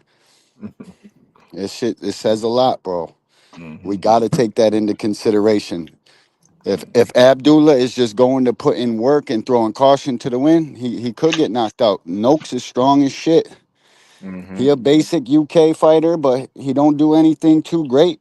But he does some things well, and he's very strong for sure. And he's been to the deeper waters than Abdullah, and that's something we ain't seen on Ab neither. We ain't seen him go late. You know what I mean? So Yeah. it's just a Yeah. good fight. I hope it happens soon. I want to see Abdullah get a belt real quick, and then we can put him in the conversations with these other boys. Shout out to L Dub, man. Yeah, man. I don't think he incredible. He definitely got to give him his credit for him. I just think he gonna do what he do. Yeah, Sometimes he you know how should. you He just should show not. out when you get that opportunity. I think so, man. Patience is going to be key in this fight because again, you got 12 rounds. Take your time and just go through the gears, man. Take his ass out. You know what mistakes you made in that fight against buddy with the shot, Johan Vasquez. You The can't shit. do that. You can't be in a rush, especially at this level. You stepping it up, toughest fight. It's all about being patient and Yeah. taking your shots, creating your opening space, training, discipline, stuff like that, man. I like his poise in the ring. You know what I'm saying? And that was the Yeah, biggest me too. critique I had of him, just the young boy energy that people operate on his age, right? Going in there and just I'm gonna go in there and blast them out. And then you get caught. Oh shit! You get caught again. It's Where like is that out? you ain't learned. You better learn. So just go Better into this learn, fight being bro. smart, and I think the rest will take care of itself. Yep, me too, man. Shout I out to think the Sam young. Luke. I know he ain't coming to lay down, so I want to be clear. And I'm gonna do my homework, y'all. I promise you, I will. No, yeah, I'm gonna yeah. go here and watch him. I ain't got nothing else to do in a minute. I'm gonna go make some runs. I'm gonna watch me some Sam Noakes, man. Right. For But sure, man. yeah. We gonna keep I cooking. think I think he stops him though. I don't. It's on paper it's his hardest fight, but it's not. If the fight happens, it's gonna be he gonna make it look easy. I don't Cause think I'm he looking gonna at start. dude. I don't No, think it's on dude paper fight and good on in the back reality, foot. dog. It's in reality too. I hear the on paper thing, but it's reality too, bro. Let's He see. young, No. undefeated. He gonna stop him. All right, we'll Look, see. I feel what you're saying. I Cause hope I'm so. looking at him. I'm looking at him right now. I'm like, dude, don't fight on the back foot. He kind of just comes forward, throws a 1-1 a lot. Then he try to throw like uppercuts when he get in, but it's the same cadence and rhythm. He don't change up his punch variety. So I just see Abdullah definitely exposing that very soon, very quickly. And I don't That's think good. I dude could love take it. body shots well. First forms could be fun too while they figuring each other out or trying to, because that's what it's Yeah, all about. I just noticed some patience in his last fight, right? And I get it, who he in there with, but patience is patience, right? He decided to, I just didn't feel like he was rushing, like he was like letting the fight come to him, right? Letting the fight develop, so to speak, taking his chances when he was supposed to, taking his opportunities when he was supposed to, right? He was being smart, and you just have to continue to build off that because that could be that, like I said, right off the bat, that was his biggest issue. You can't blast everybody out. You can't go in there just in a rush yeah. and not think about what somebody got coming back. So as long as he's not doing that and being smart, he's gonna be fine, man. I just expect to see a good one, man.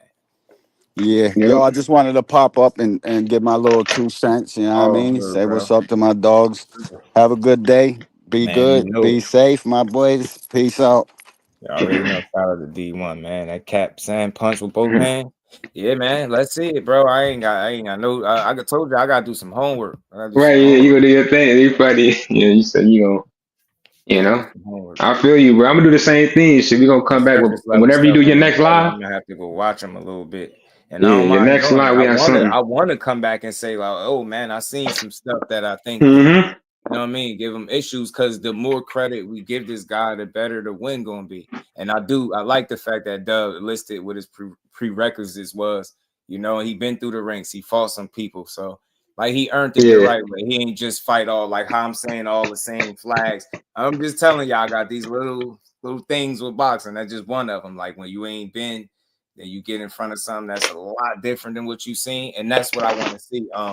We know on paper because that's all we could go off for right now that they supposed to be each other's probably toughest test. But let's see how it plays out when they get in the ring. Do Noakes end up being Dula's toughest test and vice versa? Do he end up shining how I think he can and will, or do he get tested and still pull out the win like y'all saying? Either way, it's good because I think we both scenarios we learned something about Mason. Even if the third one was to happen and he lose, the upset. Each one of any of them scenarios, we learn something. If he blow him out the water, we learn something. If he get tested throughout the fight and pull off the win, we learn something. If he lose, we learn something. So something to learn from each scenario. So anything could happen. Mm-hmm. That out there, I don't want to discredit the man, Sam Noakes. He worked too. Shit, he's 17, he got 15 KOs too. So he took advantage of every opportunity given him. And I would like to hear him speak and see what he think about, going in there fighting this dude. You know what I'm saying? I just want to gauge some energy, see Yeah. how he's feeling about You're right. That's important too. I ain't gonna it. lie. That's what I missed when I was watching the Roach. I still had Tank despite, but when I was looking at his energy, I'm like, yeah, this fight's gonna be closer. But I still have to go with my first mind, so I stuck with it. But when I start seeing the interviews, I'm like, yeah, this fight ain't gonna go how I think it's gonna go. The more and more I'm seeing Roach confidence and just comfortability. So that's gonna be something too. Just to add what you're saying is watching these videos when he do an interview. Let's see how he feel and where his energy at. See if he got some nervous energy about him, if he's confident or if he really, or if he's sure of himself, that's gonna be Right. important too. Yeah. I just It's want to very hear it, important. like, you know. Yeah, no, Yeah, that's like how you important. feel about That's this all I'm saying. opportunity, like how you Yeah. taking it, you know, with Yep. just little shit, like what I mean. Just Yeah. hear him speak about it and how like is he excited that he getting this opportunity because it's a title, but that shit come with some resistance. And the same thing for Dula. That's what you love. So despite this being a vacant title, I don't care. Yeah, it look good when you taking it from a champion, but shit, you got two guys undefeated. They trying to prove themselves. They get an opportunity to fight for it. They hungry. You think either one of them want to walk away that night not calling themselves a champion, saying I lost the first chance I got an opportunity? I Yeah. could see hunger on both sides. So that's all. I just want to see a guy in Sam Noakes not lay down and not participate, not just be an opponent. Come there like, yo, bro, I'm coming to beat your ass too. It's something about the energy and the approach when you see a fight play out. You can tell when guys are like, bro, I'm coming to win. And I ain't coming here to just let you beat me up. It's going to be a fight. So you can see that shit. And that's all I want to see. And may the best man win. But I'm rolling with Dula. Young, Yes, hungry. sir. I like his team. I like his brothers. I just like the discipline that he show. I like that he got dropped twice. I like it. You know what I'm saying? I Yeah. like I might go to the fight, man, if it's in Cleveland. I wonder if he gonna have it there or UK. fight a hometown joint. That'd be dope. Yeah. I That'd be wonder if dope. it is. Hell You know yeah. what? I could see, and again, I could be all wrong. I could see, I don't know where this Sam Noakes fight would take place at, Right. right? I don't even know if they got that far, but he's the winning title. I could see that possibly being a Right. thing for him then. Like, oh shit, Cleveland, yeah. right now, yo, Cleveland, y'all got a champion fighting at home for y'all. So I could possibly see something like that because you trying to push him. Why don't you do that? He everything you Right. need a fighter to be. It's, Young, exactly. he getting to Yeah. it, he beat your ass, like he's still learning, he getting better each fight.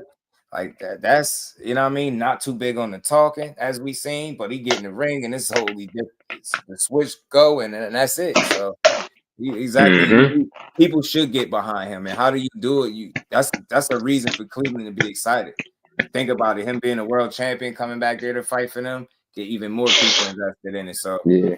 I hope he do Yeah. get his opportunities, bro. And shout out to Sam Noakes because, like I said, he gonna be alive, dog. But I'm expecting big things from this dude. That's all. Yeah. Vegas, okay. Dub say gonna say Vegas. That makes sense. Cool. That's cool. I Yeah, like that that, makes man. sense. I like that. Man, I'm liking seeing people get their opportunities, bro. Hitchins won this past weekend. The opportunities opened up for him. Koki was good with it, fam. So it's more of them. 35 is interesting. It's long, especially with it being about to be two new champions, whether it's Noakes or Mason. Yeah. You got more attire. Like Dub said, the voluntary defense and then possibly an Andy Cruz fight. Bro, Andy Cruz in the mix.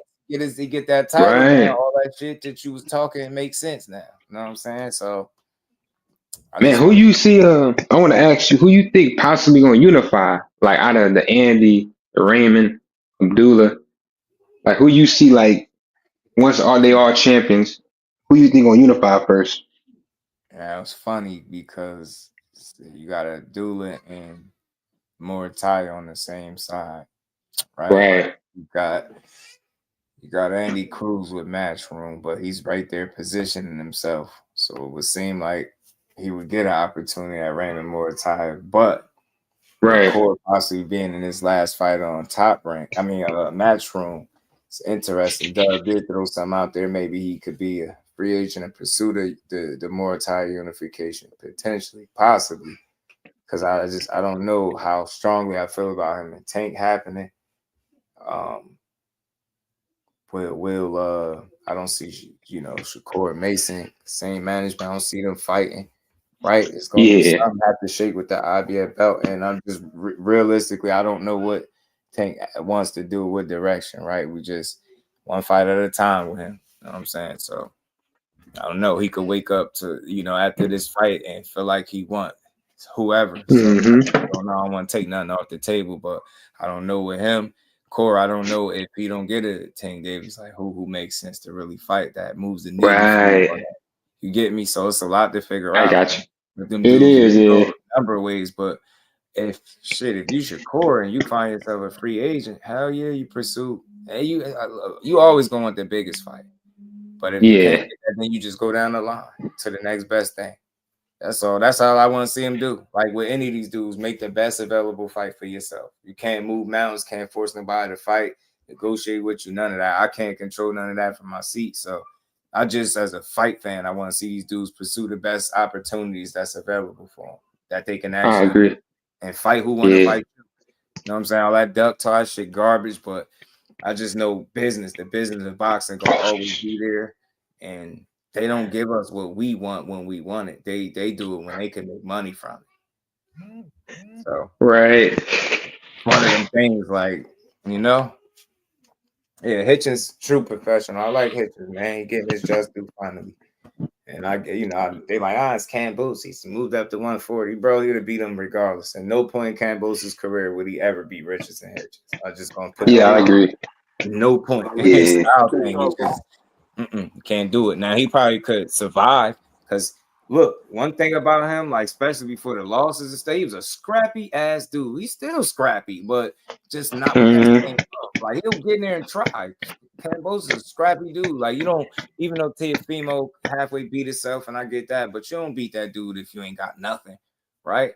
So he just wanted. He got a lot of heart. You know what I'm saying? He got talent with it, so that shit took him far. He beat Tio and he milked it, and to several paydays after that. So I respect him, man. He fought some real people. His resume, you're gonna have to respect when it's all said and done, even if he lost to people, because one of them, he always got one. That's cool. Tell us sometimes that's what it is. He won one of the biggest fights in his life at the time. So since then, not so much, but he won some fights. So I respect Cambose's career. I respect the chances that he took and the people that he fought. You know what I'm saying? Especially that run. Yeah, he had an interesting run from Theo on up, man. So all the way to Hitchens on the way out. From Mickey Bay on up, man. From Mickey Bay. Mickey Bay was a quality guy too. But that's why I mentioned the Jake Wiley fight, because, to your point, you do got to be of a certain caliber to beat Cambosa. You ain't going to be a bum and just beat this guy. I do feel like at this point, Cambosa is one of those guys that I would refer to as a litmus test. I think with a guy like Richardson Hitchens, it was always going to be tough because of just his tendencies. For one, he was flipping from too far out. I'm like, I don't know why the hell he be utilizing all of these damn pre-slips. He's pre-slipping like before he even gets in range. So all you got to do is just time him and just wait for his head to cross past the center line again. And with a guy like Hitchens with a jab that sharp, and then when he start putting the right hand behind it, forget about it. He's going to time that all night. And he's got a nice overhand right. We've seen him landed on Teofimo.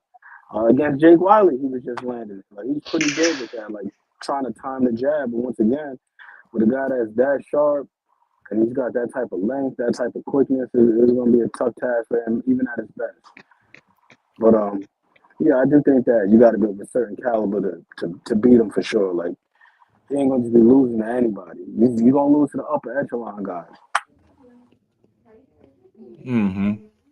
Yeah, Pitbull rematching Angel Fierro. He went back down to 35, where he belonged. That little meatball shaped dude don't belong nowhere near 140. Wait, who? And compete, too small. Oh, okay. And beating Rolly, that's Rolly. If you think, people don't realize Rolly was putting up some good resistance before he got caught. Yeah, Pitbull happened to, that type that he was testing that high guard. Because Rolly strong as hell. He was hitting him, but Pitbull, he don't know what to do with that pressure. He got in there and started pressuring him. He just didn't know how to handle himself after that. Had him on over. Pulling back in that straight line, man, and that single high shell, that's what was getting him touched up. Yeah. Every time he get pressed, he just pulls straight back out and leave his lead hand down. I don't understand why that is, but if Rolly could figure that out, I think that he'll be able to deal with the pressure a little bit better. Did you see that patience he fought Ryan with? That was impressive. Yeah, it was. Not being wild and reckless. I was like, what the hell? Rolly been listening, bro. He chilled out. That shit make you so much more dangerous, yo. You can see things better. You can't, at that level, you can't just brush. Yeah, rush shit. Yeah, you're right. You know what I'm saying? Yeah. He did that. And the fight That put a counter he landed was damper on beautiful, Haney man. resume, but that Ryan fight, you know why? The biggest thing I think that did is like from an optic standpoint, because he's still undefeated. Dude did cheat. Like I told y'all, my guy seen his dealer, seen the drugs, all that stuff. Like that dude cheated. So I always look at it like, man, hell with that. We can't erase the 12 rounds that took place. Can't do that, but it's always just an asterisk by it because it was a tainted win. You know what I'm saying? That's why I root for Haney more, because you could like who you want to like, but I don't never want to see nobody get their career ruined potentially because somebody cheated them. And then it's like we start justifying it. Well, this one fought this one with this and that. Bro, you know how that starts sounding after a while? I get it, but everybody different. Like, you get what I'm saying? That's a totally different fight, different matchup. So, I mean, think about it.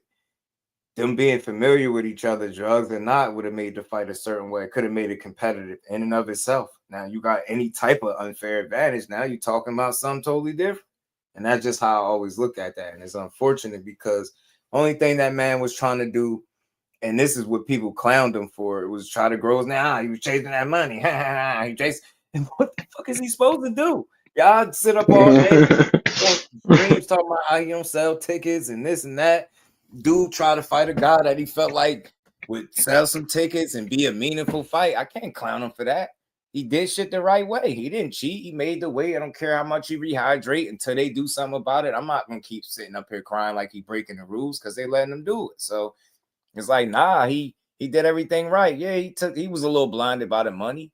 You heard his corner man said it. He said he was just thinking money. He probably wish he shouldn't have took it. Like, he went in the locker room, seen how Ryan was back there, he was getting his Zen on, and he was like, bro, this ain't a little concern. He was like, this dude at peace back here. Like, he ain't got no war he about to go through. So sometimes you could be blinded by what you're looking to get out, what you think the potential outcome could be, that you could overlook a few things or say the hell with it. But then again, you gotta respect them. You know what I mean? I know they, complained about some things. I know it was looking like they was going to sue, but I always said it, bro. You take Osterine out and that be a fair fight, I'm willing to bet money I don't have that they would have never said anything about battery or lawsuit. I'm willing to bet money. I'm almost for sure in my heart that I know that was the sole purpose. They felt like money was, they was compromised and they took a hit. That's what I thought. So, I mean, but had that been a fair fight? Because think about it. Why it was what it was for the little time that we thought it was, he just had to deal with it. You know what I mean? But once that popped up, it probably started justifying shit in his mind. Like, damn, this is why this was like this. And just never know how it affects you, right? So I don't know. Everybody different. I just think they kind of turned on him for trying to get to that next step. You get what I'm saying? I don't see the harm in that. And he tried to do it through Ryan, a guy that, got the casual audience, got a name in the sport, shared the ring with him. It was supposed to be like game 7, right? You know what I mean? It was like the tiebreaker type shit. So it was a story behind it. But again, I'm going to always rock with him. He tried to go out there and fight him. Said they was cooking Bill Haney on the Boxing Voice today. Damn, so you the second person said that. I didn't catch it. We hear, but if it's something I could pull up and listen to, we could do it. I favor Dev over Hitchins. I ain't mad at you. For me, I favor Hitchens because unfortunately Dev went through the ringer with Ryan, and mainly, not only, but mainly because of the questions that still have to be answered. And then if you got to go in there against a guy that's looking like he slowly, going in the right direction, he's not coming off a situation like that. So it's less questions for him to answer and more for Haney. That's a big tipping point for me to lean towards Hitchens, but I would love to see the fight. I think it's a good fight. And part of me really, truly believe, looking at the Ramirez fight over and watching little portions and sequences, I know this kid can do more than he did against him. That is mental, man. I can't say none of that shit is mental. You're not physically broke. Your body work. It's all mental, man. That's all mental. Yeah. You look uncomfortable. You look almost like a guy that just started doing it a little bit, right? To a degree, from in terms of being settled and not being settled. That I seen that, but I think you can get over that.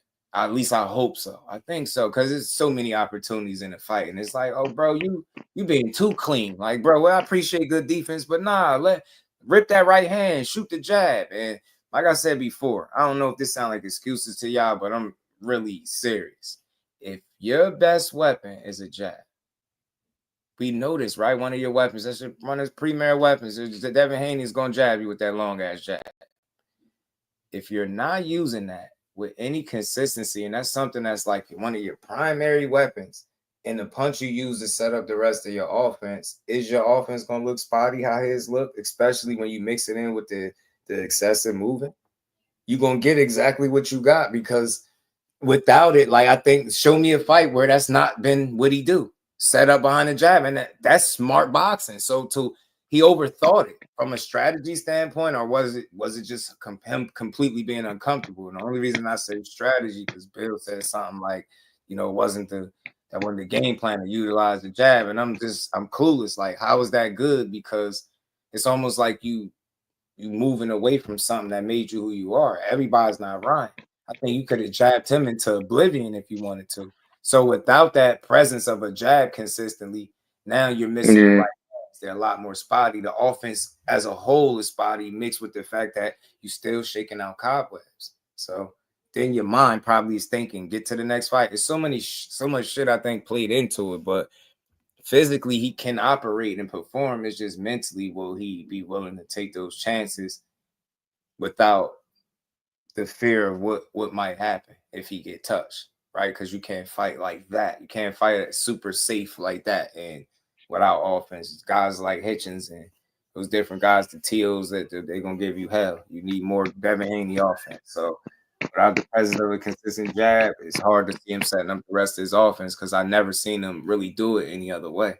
And I don't see why he would, because it's been working the way he used to do it. So can't switch it up now. You know what I'm saying? It didn't work for that fight. Didn't mean it wasn't going to work for Ramirez. I think it would have worked just fine. It did in spots when he did it. So, you know what I'm saying? That's a mental block. That's what his biggest fight is, mental. I swear it is, man. And just understanding that was one fight and he cheated. On to the next.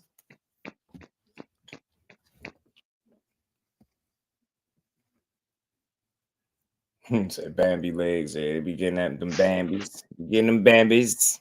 Hitchens with box Ramirez head up. Absolutely.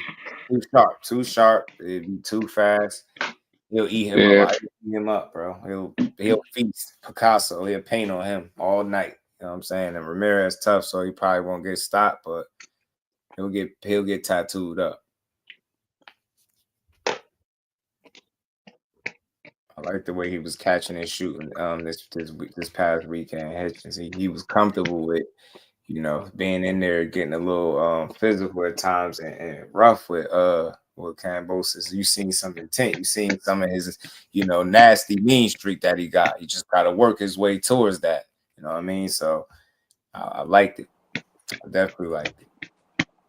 Yeah, he had bad intentions on Saturday. When I seen that man attempt the uppercut, I was like, damn, I can't remember the last time I seen him shoot an uppercut. So he must be feeling real comfortable in there tonight. Uppercut. Generally, it's just jabs and strips. Word, bro. I always say that. Fighters like him are the Shakurs that defense first, safety first. The more comfortable they are in the ring, the more offense you're going to see. You get what I'm saying? The lesser the threat, the more chances. It's just naturally, it's how I go for them. They feel like if you're more, they limit the opportunities for you to land by not taking certain chances. And then fans will complain about it instead of highlighting how they're intelligent for understanding the situation. This dude can do some shit that this other guy couldn't. So what? Still take chances, but I'm going to limit them and be more selective and smarter. And then they'll get demonized for it. And it's unfortunate, but that's really IQ. The goal is to limit you, not put you in position to, to be successful, right? I got to limit your success. And how do I do that? Not being in certain places, not giving you certain looks when you want them. And I think doing that over a course of 12 rounds, especially with no knockout being present, is difficult. Doing it at a high level with some of these dudes that, they land the right shot, man. That's it. That's it. I was just talking to my cousin a while ago. Before I got up here a little bit, before I got back up here, he was telling me how he the core, how core was telling him, and he know him, so he telling him how De Los Santos. He noticed De Los Santos had the same sting on his power or his punches from 1 to 12. So he noticed he was strong. Throw his shot, get out the way, reset, do it again. But Cambose's first round, when he was stabbing to the body and he had a little bit of success with it, by the second round, Richardson was countering over the top with the right hand. And that kind of took the stab away from Cambose. He slowed up with the usage of it. Didn't want to get hit with too many right hands. Cammy said, man, Cam sounded like he almost wrote his retirement speech, man, in that IG post. But he had a hell of a run. But I don't see why you would want to stick around and just be a gatekeeper, though, because these young boys gonna be beating your ass. Make no mistake, they gonna be beating your ass. You don't even need that to happen. So Yeah. I respect his career, man. He, like I said, a great team because they took care of him. They made sure he got the fights and he took them. But knowing that, you know what? Part of me be wanting to know, like, I'm crazy.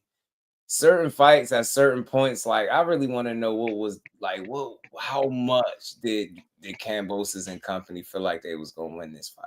Like on a scale of 1 to 10, like all seriousness, bro. Like I be wanting to know this shit sometimes because it's like I know it's hard to just say somebody gonna beat you, but sometimes like shit is shit, bro. Like, like I want to know how confident they was. You could say anything, bro, but like seriously, bro, you know what it is, man. Like you had to know that kid wasn't gonna be no runner, and you had to know certain shit. Like, yeah, it's selling the fight, but then there's reality, and reality is once the bell ring.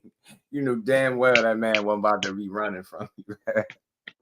I don't even know why he convinced himself that way. I said, nice try. He gonna try to label Hitchens a runner, low key, so he can see if he could trick him into just standing there. I'm telling you, Cambos is gonna go for it. You give him the opportunities, he gonna go for it. He gonna try. So you see it every fight he gonna try. I mean, who pointed that out? I think it was Ed McQueen when he fought Loma. How red Loma body was early, because he was ripping some shots in, and you know Loma's known to give up body shots. So he's a scrappy dude, man. He'll fight, he'll take chances, man. But it's with him, it's like, you know, in the fights that he loses, typically like these boxers, he just can't beat. These dudes take the fight out of him. You start seeing his confidence waver. Like you seen it with Devin Haney in those fights, especially the second one. You seen it against Loma.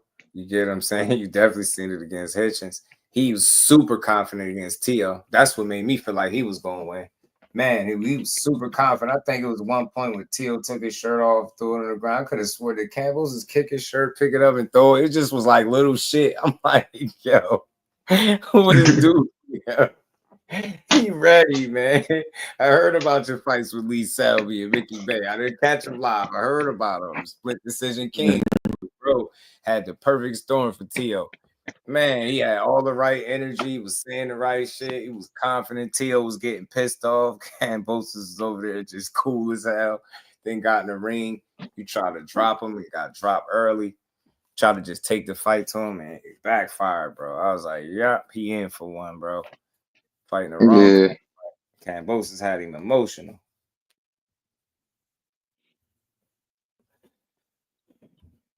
Oh man, y'all hit the like button though if y'all haven't, man. Hit the like button, man. I've seen some more of this Hitchins and Haney talk. Like I said, realistically, Tio is the fight for that man, but it don't seem like he interested as much now. He said it. His father said it in the clip that, you know, that's why he asked the New York if that's what they want. So yeah, it's now I'm like, nah, I don't believe it. Seemed like shit. Yeah. Consider the fight with Devin. He should, because if he really in it to try to make big fights, he want to make a big fight. I ain't saying I don't know how big it'd be, but it's a name for him, right? If Tio really ain't trying to a unification, why in the world he wouldn't be? Beats me, but I kind of know those same fighters. Like I said, he hasn't shown a willingness to want to fight them when granted the opportunity. and it's far too convenient. There's no way I'm gonna have smoke for years until it's time, and then they offer, and I'm like, nah, man, because of this and because of that, and they trying to play me, and I'm not selling my soul. It's like, and they trying to rush the fight, and what, bro? What? Rush? Yeah. You just said you wanted to fight Crawford and Boots. Now they rushing Haney. Get what I'm saying? This dude just be saying anything. I'm like, man. And then his pop said they might go up to 54. He just said that. I got the clip. He just said something about we can go up to 54. They won't stop, yo. Every time you notice, every time they're greeted with a question, whether or not they'll fight a guy that is actually worth it or deemed some type of threat, somebody that he's talked about, you'll hear like a yes, but it'll be like a real loose response to it, and then he'll tell you some other shit that they could possibly do that they know they're not going to do. That's how you know where their intent be, because my focus is being to take over, then you take over the division. I would think that. Why are you even flirting around, bro? I get it. I ain't saying you gotta make a decision on my time, but what are you doing? Are you going to 47? Or are you staying put? You get what I'm saying? Do you really want to try to fight a guy like Hitchins? Y'all got the same management. What's wrong? Come on, man. There's too many reasons to make it. You fake repping a city. There go your opportunity to get some people to ride with you. Go be Hitchins in New York somewhere, man. You know what I'm saying? In the perfect world. Go or at least fight them. I don't care where they put the fight at. So I don't know, man. That guy there, man. Opportunities are plenty, but he don't want none of them. So with that being said, if you Hitchins, I think entertaining Devin Haney is a good fight. They saying was a cherry pick? No, I don't think it was a cherry pick. We looking at it wrong, right? If you're Hitchins, you're a guy that you climbed out of the Mayweather promotion brand, right? And they didn't promote your movie, right? And then you get the ball rolling with Eddie Hearn. You get the right fights. You win the title. You're still trying to grow your name, right? So what do? You use that as an opportunity, give him a title defense. Yeah, it's a winnable fight. But you look at Kambosos and you see the names on his resume. He didn't beat them all, but he got the TO win. You get what I'm saying? So you get that kind of fight to your guy at home. You allow him to see if he's gonna make the statement he should have, and he did. He ain't just go box him, right? He stopped him. So you get him a bag, you keep him active, and then what? It was the last fight on this contract too, right? With Eddie Hearn in the matchroom. So just think about it. You get what I'm saying? You ain't going unless you want to shit on the way out, and I don't see.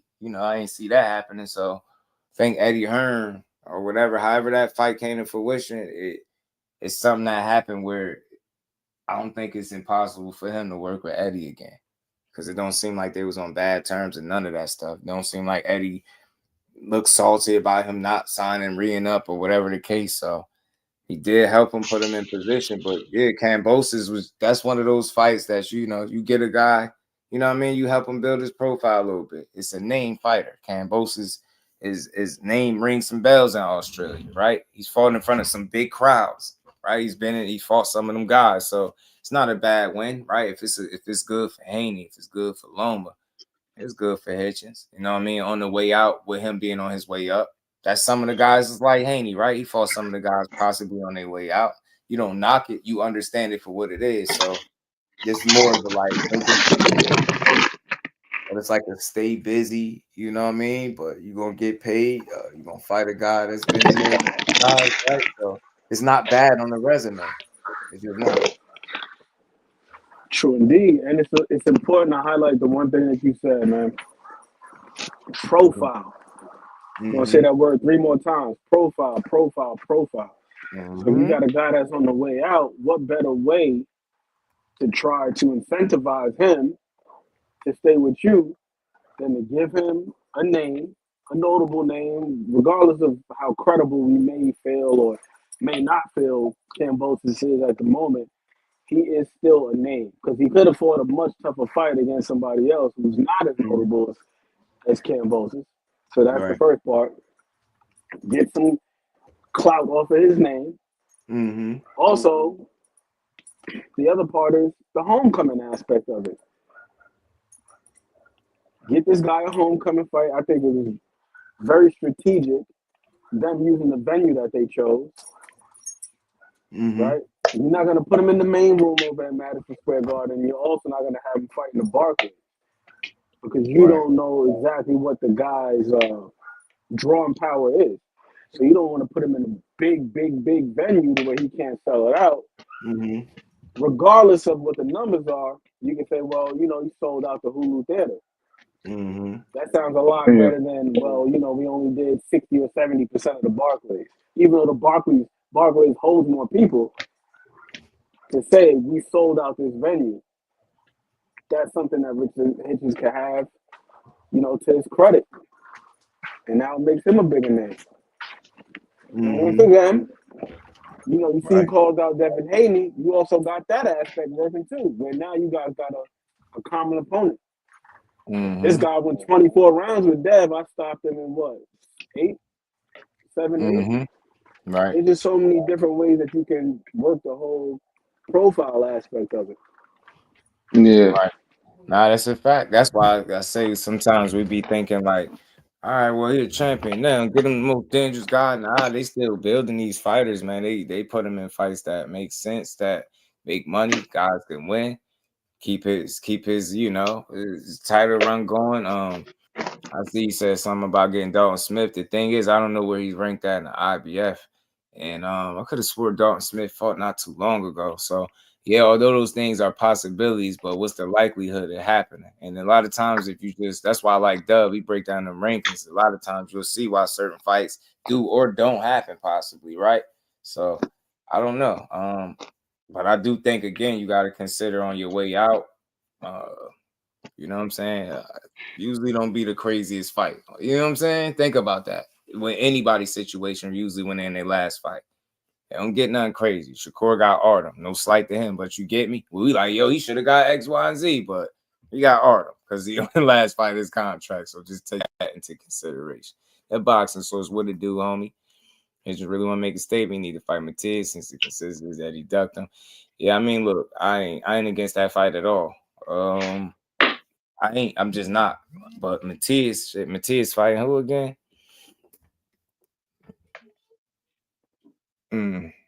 Puello. Yep. I think. But the Puello. Yep, July 12th. Right. So yeah, man. So look, I think that'd be a statement for sure. But Cambosis is a statement because they're saying you weren't gonna stop him. He stopped him, right? Dominate him and then stop him. That's great. Didn't lose a round to me. So yeah, you just state these Cambosis, a name on the resume, right? It is about growing a profile. Notice where the fight was at.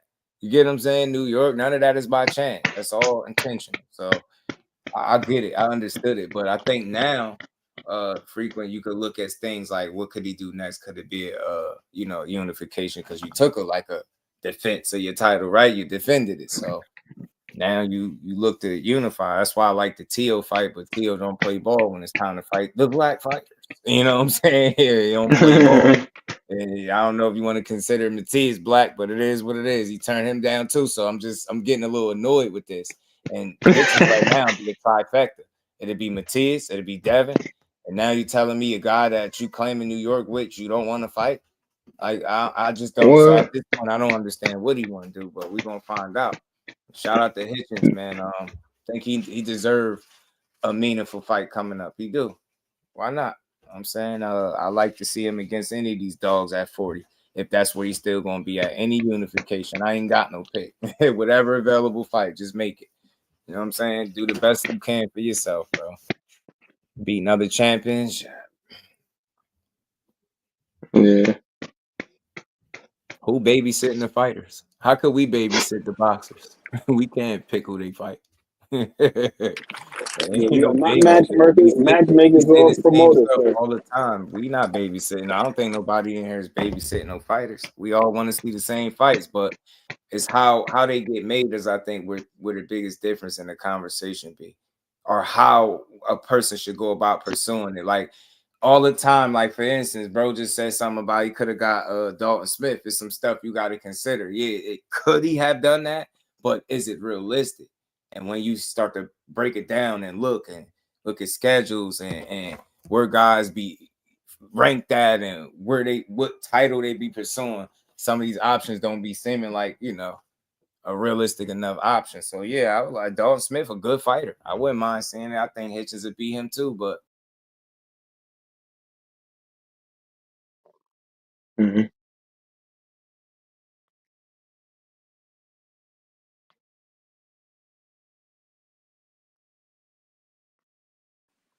Oh, they yanked him off the thing, man. I don't know what happened. His laptop died. But Damn. yeah, but here's the thing, though. We also take into consideration that this is a business. For me personally, I don't know. I'm not overly picky. I'm very low maintenance when it comes to boxing. Whoever's fighting, I'm watching pretty much. but nah, that's the thing. Tio really said no to Devin. The thing is with Devin, he said what? The fight was at 47. I think, right? I think so. It would have been at 47. I don't think Tio ready to commit. I don't think he ready to, you know, the thought of relinquishing titles or do something outside of 140. I'm not completely sold. So with that being said, like his options start to dry up. What do you do? At some point, you gotta stand on business, and your dad out his mouth that you. That's what he said. So it's like, no, he don't speak for you directly, but you know, it's like you got every reason to want to fight him at some point you got to pull the trigger on one of these fights. And I think it's gonna be cool to see if he just ignored and don't have nothing to do with Hitchens. Then I think from there, I think I don't know, it's gonna be less than likely we see him in any of these fights. You know what I'm saying? Just earned the status. Yeah, he did. He lost that fight. Mm-hmm. Hughes fight, who Cambo. Yeah, he did. TO too small at 47. Yeah. He came in, what did he say? He was bragging about 146, I think, in the ring against Barboza. All that tells me you'll be a small welterweight trying to fight Boots and you'll get smashed, I think. Because you're not gonna be no undersized guy. It's not gonna be no David and Goliath moment. Get that shit out of here. It's not gonna happen. You're gonna be smashed in there with that phenom. You're playing with that man. That's why I say him going up, possibly to 54 next, is doing Tio a favor. Now go play with somebody else. Go find something else to play with. Hitchens versus Keshawn is a great fight. Yeah, we don't baby the fighters, bro. We want to see all them fights. But I just try to have conversations that are realistic. I can't throw any and every name in there just because dudes be in the same weight class, because we know it don't go like that. Like, for instance, I was talking about it earlier with Keshawn being a WBO champion. Even had he stayed there and not lost the title and he would have beat De Los Santos, whatever happened, you know, Andy Cruz wouldn't fight him next. And then people would start asking, well, why don't he fight Andy Cruz? See, you don't want that smoke. And then it's like, do you pay attention? Andy Cruz over there in the IBF about to try to position himself for that belt. He wasn't going the WBO route with Keshawn is ranked the highest ranked at and where he won the title at. He wasn't going that way. He was going a different way. I don't mean he's scared, but it's like people got to use common sense. Sometimes these dudes, they want these fights, but I don't think not right now how we be calling for them, you know. And I think you somebody that's Andy Cruz, you want him to get as much experience possible before you fight a guy like Keshawn Davis. You ain't trying to live off no amateur wins. And them just to get you beat up. Amateur win to get you cooked out here. Additionally, back to using that P word, profile. Yeah. What I believe could have happened, and this is why I'm somewhat frustrated with Keshawn Davis as a Keshawn Davis supporter.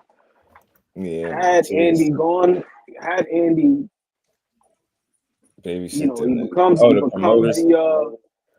he becomes let's say Andy becomes the champion, IBF. He gets to fight against Raymond Muratalla and he's successful. Right. Now he has more cachet. That incentivizes Keshawn to fight him, aside from him just calling him out on social media and calling him his son. Now you got some real substance with you. We can fight for unification now. Right. Yeah. So yeah, I think what you calling the babysitting the butcher. And again, I get what you're saying. Sometimes I think they over marinate fights to the point where they don't happen, and sometimes what they do is not what it should be. But always think about a fighter as an investment. They're not going to be in a rush to take you get what I'm saying? Like, in our mind, we thinking, go fight the best, put them in there with the best.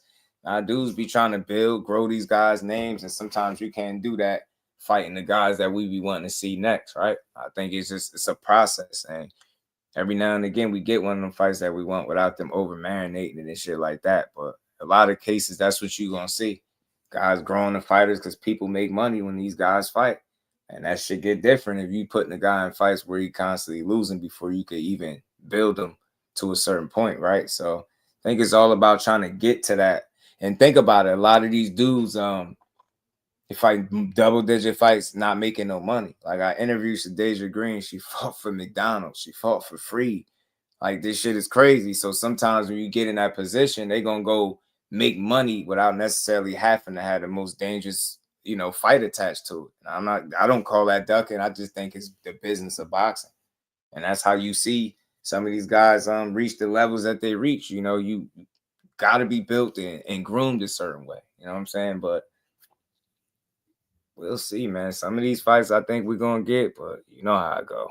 Boxing Source, what's good, homie? How you feeling? Yo, what's going on, yo? Hey, man. Talk to me, man. He said the thing there about Andy Cruz, the thing with Keshawn, man. That was the part that had me about Keshawn was he had Carl Moretti on the mic saying that he was going to call Matchroom and say that he would make that fight between Keshawn and Andy Cruz after the De Los Santos fight. And Keshawn done, mess up the bag and all that, man. So that ship is basically sailed, at least for now. So it's like, now what's next? You know what I mean? Mm-hmm.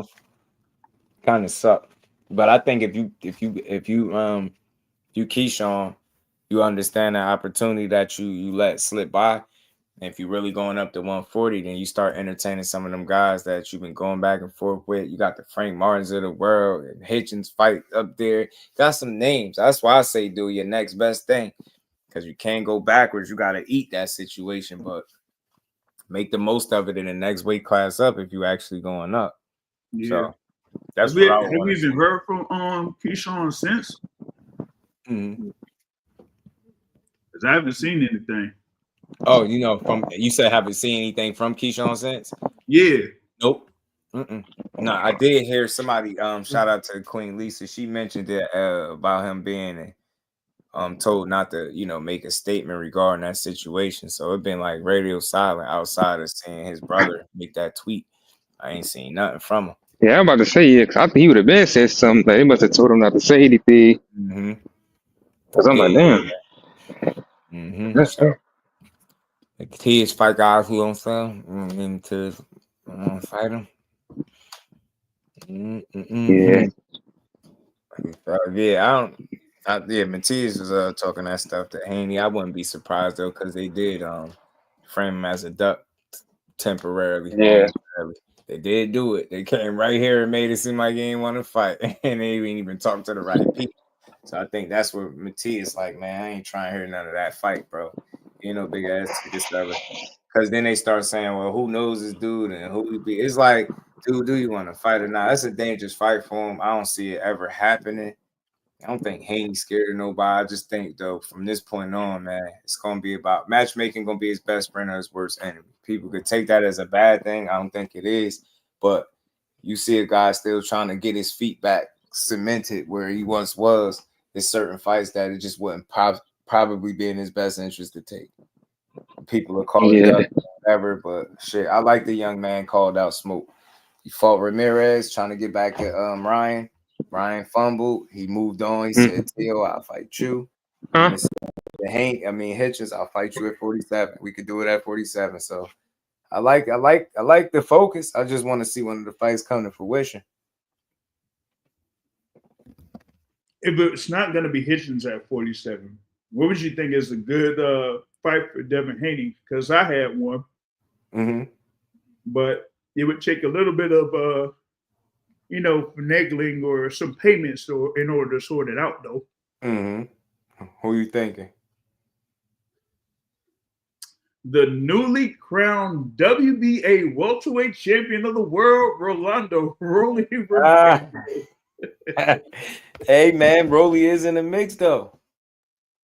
Rolly is in the mix. And multi-division champion.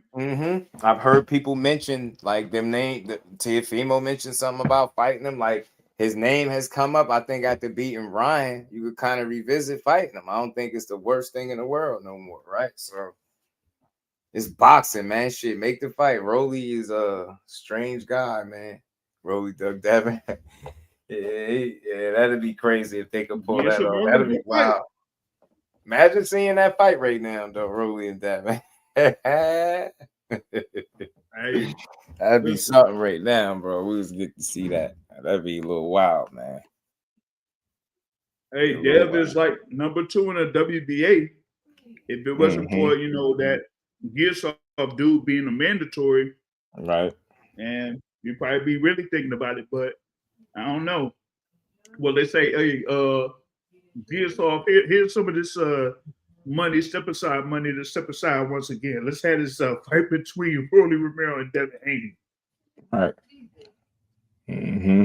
Yeah, man. Shit. I mean, at this point, let's see it, man. I wonder where he gonna go though that he can't get T.O. You know what I'm saying? I wonder who would he look to be fighting.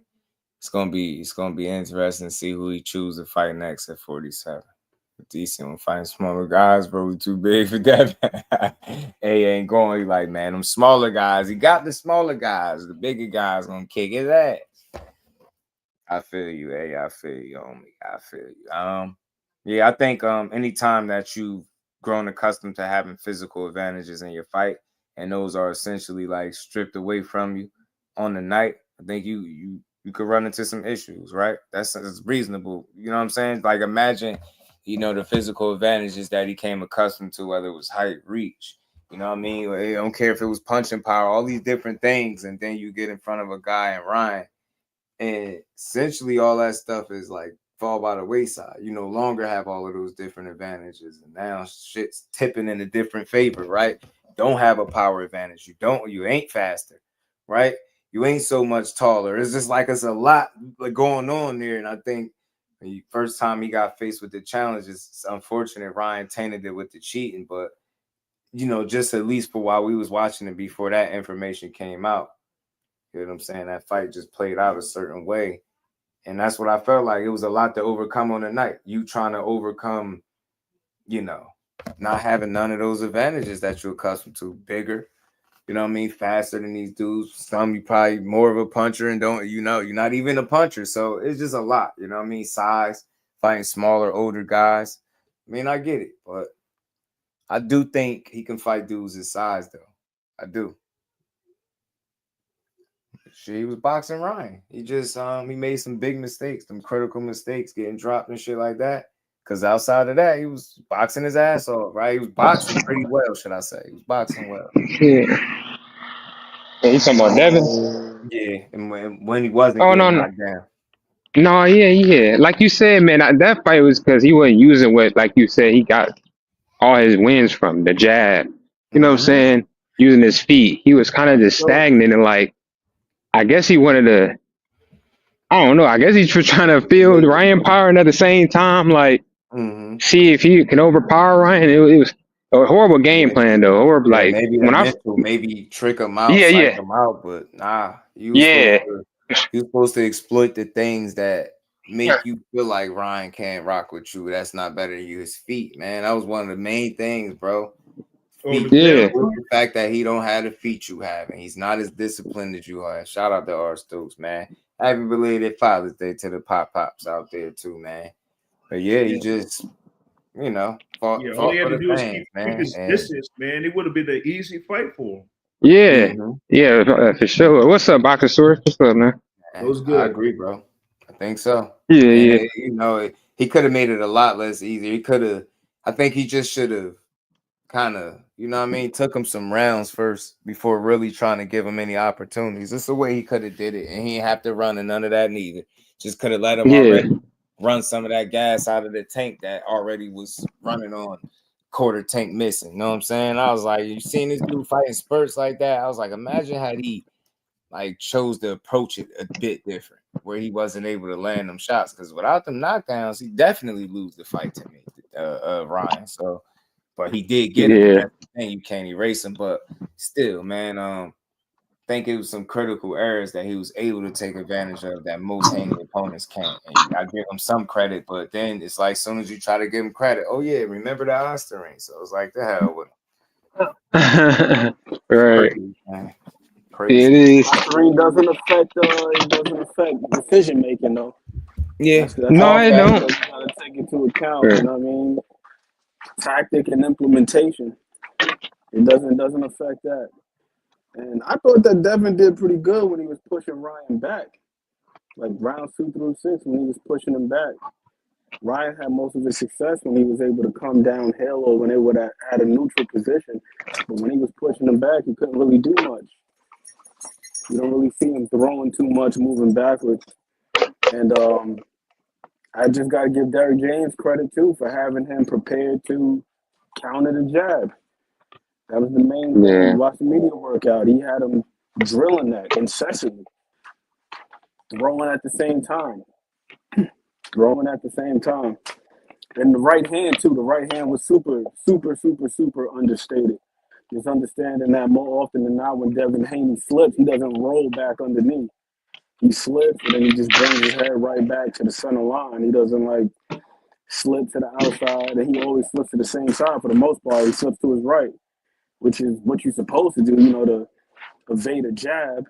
But you slip, and then you just come right back to the center. All you got to do is time the slip, boom, chop down with the right hand. And that's why the left side of his face was all swelled up like that. He was eating a lot of right hands in that fight. The right hand got home more than the left hook did.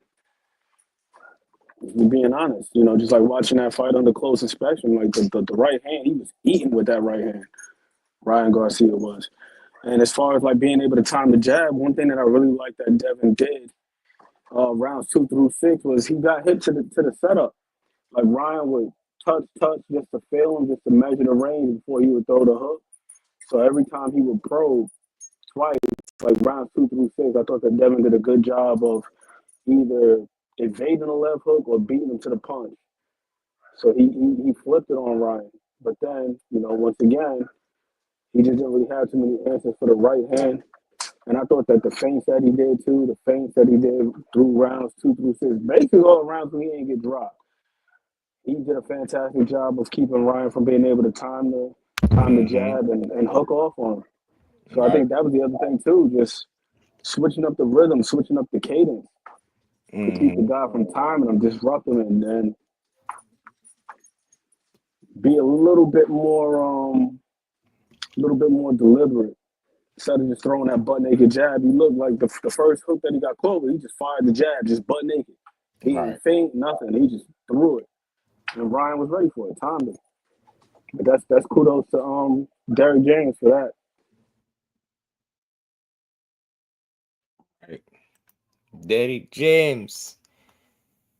Wonder how many times we'll see Derrick James coaching from this point. I wonder. Seemed like all his fighters low key, like one by one fell by the wayside.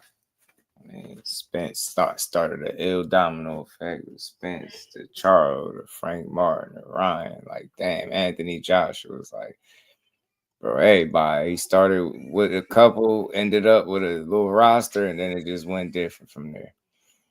Yeah, we don't even know if Charlo coming back for real.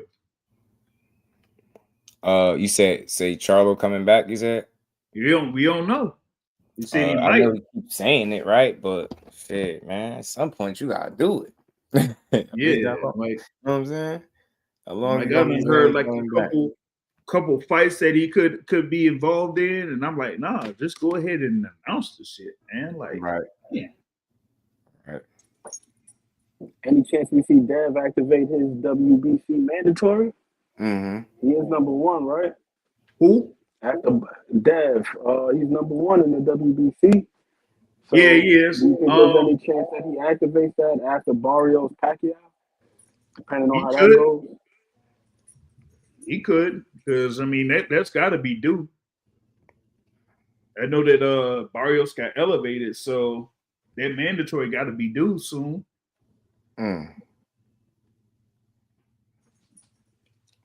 Would that fight against Pacquiao count as a voluntary defense or what? For Barrios, yeah. I mean, they had recently removed him from the rankings, but I don't know. By the time they have the fight, they probably put him back in the rankings.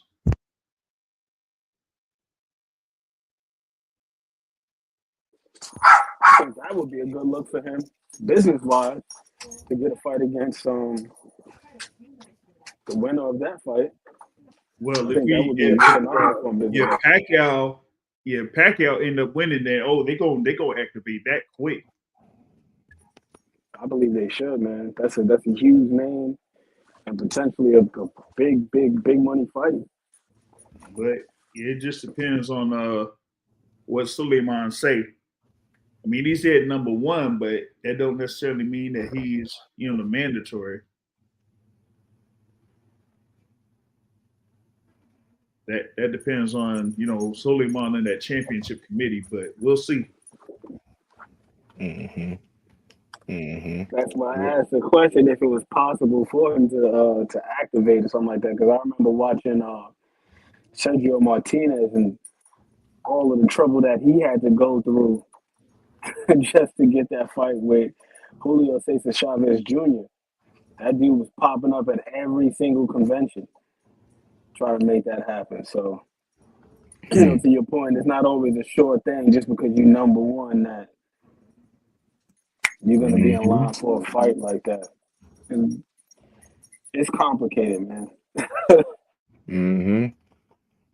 And lastly, man, before we get out of here, man, I seen a little clip, man. A lot of people been talking about, Crawford and CANELO, man. Dude, I seen a clip where this guy said Crawford is too old and slow, and he looked human against Madrimal. I just think with that fight, man, look, he could look different with the added weight. I don't think he's gonna try to pack on a bunch of weight to beat that guy, but I do feel like he's gonna be the most hungry dude that he's fought in quite some time. The most skillful, versatile guy I think he fought since Floyd. I think Canelo's a blown up 68-pounder. I think people making a lot about this size and different things like that. I don't know, man. What I've been seeing from him lately, him being complacent and a bit lazy. I think Terence Crawford has never got to a point in his career where you could say he just coasted and avoided challenges. Canelo is handpicking guys that he feel like he got the ups against and he can beat. And I really think Terence Crawford could surprise him. He better knock him out. I'm going to keep saying that because I think that fight could play out a little different, man. But if it ain't that size don't affect him the way people think or the weight, whatever, man, we're going to be in for a damn good fight, bro. It should be a good one. Like, man, Terence Crawford too old because he don't got the wars. You get what I'm saying? They run the same age. Right. You get me with him being pro since he was 15. So it's like, bro, got 70 fights. You talking about Crawford old? He old in boxing years. Crawford is a more preserved 37-year-old, I would think. So you get me? I just take it from what I heard around the boxing circles for years when they speak of Crawford, how he take care of his body, don't be out of shape. Shit like that, I think matter. You preserve your body. Canelo like to get drunk and drink, and he been coaching. Mexico Cabrones, You know what I'm saying? He been challenging himself the way of Crawford. Crawford, a couple fights removed from fighting Errol knee surgery. Hey, Just, can I say one thing, man? Yeah, for sure. Hey, y'all Mickey Freakies hit the like button. Bang the Cash App. You got boxing royalty up on this screen. You got Aunt McQueen, my man G Bell, the boxing source, and Jusdueboxing. You got nothing but boxing getting its very finest. Hit the Mickey Freaky like button. Bang the Mickey Freaky Cash App. Stop acting a Mickey Freaky fool in the chat. And I'm out. Shout out to TL, my dog, man. He just cut a whole promo just now. He did. Yeah, Canelo had that arthroscopic knee surgery, man. He's feeling like a new man. Shout out to T Hell. Y'all heard him in my Leonard Ellerby voice, but yeah, man. I'm pulling for Crawford. I know he got a raw deal with the public, man, but I just don't see the reason to not like him. Nothing he did or I hear about him is going to override what I've been seeing in the ring. And I don't forget that's the reason why I watch him. He cool, man. Like I'm still waiting. A lot of stuff that people bring up don't be having shit to do with boxing. So yeah, I'm still waiting for somebody to make a post about Terence Crawford as a competitor, not just the joint there where he was out at Norfolk State University, the other weekend, but kind of like being a competitor, playing, football, basketball, wrestling, games, all that type of stuff. Like he don't like to lose, but he like I said, he's a cool cat. You can hang around him and that type of stuff. You know what I'm saying? Right. And it's just that, like right now, he's at the point where he wants to prove himself. And a lot of people bring up that fight against Madrimov. Madrimov is a completely different style of fighter Right. that he's kind of fought. Canelo is more like Errol Spence in a way that in reference to his movement. So Canelo's going to be right there for him. That's on one side. The other side is Canelo hasn't had a stoppage victory of any sort since his win over Caleb Plant in 2021. Yes, sir. He's had those knockdowns against Berlanga, against Munguia, against Ryder. these other fights. You know what I mean? And he didn't finish off those fighters. They ended up going the 12 rounds. Berlanga got knocked down in the third round and it still went 12. You know, so it's more about him, reserving his energy, reserving his movement as far as like his legs are concerned. And I said, look, if Crawford is able to land his jab from a southpaw stance early in this fight and Canelo can't get to him, it could get real bad. It could get real bad. Yeah, I agree. So it's gonna be interesting. The first quarter of the fight that get by. And that's right. With adjustments is made. I'm just hoping Crawford make this weight the right way and he's able to perform how he normally do. Tell me, man, it's almost like they want him to lose just so they can say I told you so. I want him to prove people wrong, and I'm gonna say I told you. Telling you, man, best guy he been in the ring with since Floyd. I know Beaver, he fought Beaver, but if Crawford and Beaver was the same size, I'm picking Crawford. Yeah, I mean, I would have to. Don't mess with Texas Peace, my guy. But said if he beats Canelo, he said he would seriously consider going back down to 54, especially if one of the champs already unified. Right. Here's the thing with what Crawford has to be concerned about. Canelo's high guard. He usually has a high guard and is a counter puncher. So what he's going to do is he's going to try to make you commit. And once you commit with the jab or leave yourself open, then he's going to counter with that hook to the body. Right. That's what I'm going to be looking for. Right. I agree, man. I just say prepare for those hooks and uppercuts because they're going to be coming. That's what he do. The best thing about Canelo right now, still defensively, he still got some upper body movement, some head movement, but he could be hit. And I think the complacency and a bit of a lazy approach. Dude showed up in silk pajamas one time. I could have swore one of his press conferences, if I'm not mistaken. So he been living a life really good where he ain't had to really push himself. And I think he's going to be in there with somebody that's not going to be a fan, that's not going to be an opponent, that's not going to feel like they can't beat you. I think that creates a different element in and of itself. That's not the end all be all. But again, you ain't got somebody that don't want to win. You talking about one of the most competitive guys in the sport that we know to date, competitive in everything. Get what I'm saying? I'm pretty sure he had pissing contests literally at once upon a time. Like this dude will compete with everything. You know what I'm saying? So, and then outdo you at it. Ain't too many people you will see as a boxer out wrestle wrestlers and shit like that. It's not even supposed to be doing shit like that, but here go Bud Crawford, deadlifting all that type of weight and boots and jeans. Like, dude, just a specimen is all I'm saying. And I get it. Canelo been around the block, multiple weight classes, fighting the bigger guys, but is he fighting? Has he been fighting the better guys? We keep saying size, like that's not it alone. I've seen Canelo be much bigger than somebody get cooked. So hell with that. Crawford, do what you do, man. Make that weight the right way. I believe him and Bomac gonna put together something special, and they're gonna give it their best shot. I'm cool with however it play out because I know it's gonna be a guy in Terence Crawford that's actually coming to win. And it's me as a fight fan, I'm always cool with that. Being in there with him just because your name Canelo ain't enough. He ain't gonna be no fucking fan.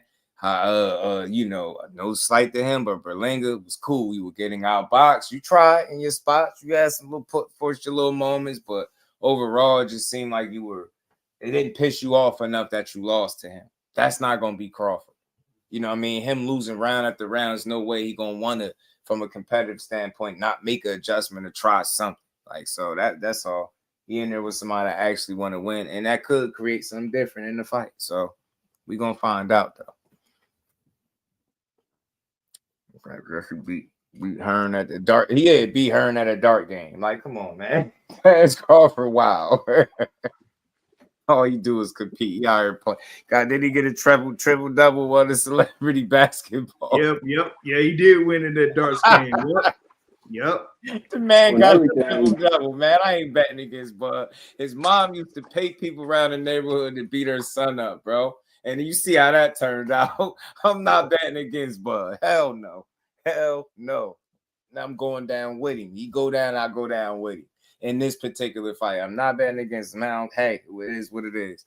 I know the uphill battle, but so what?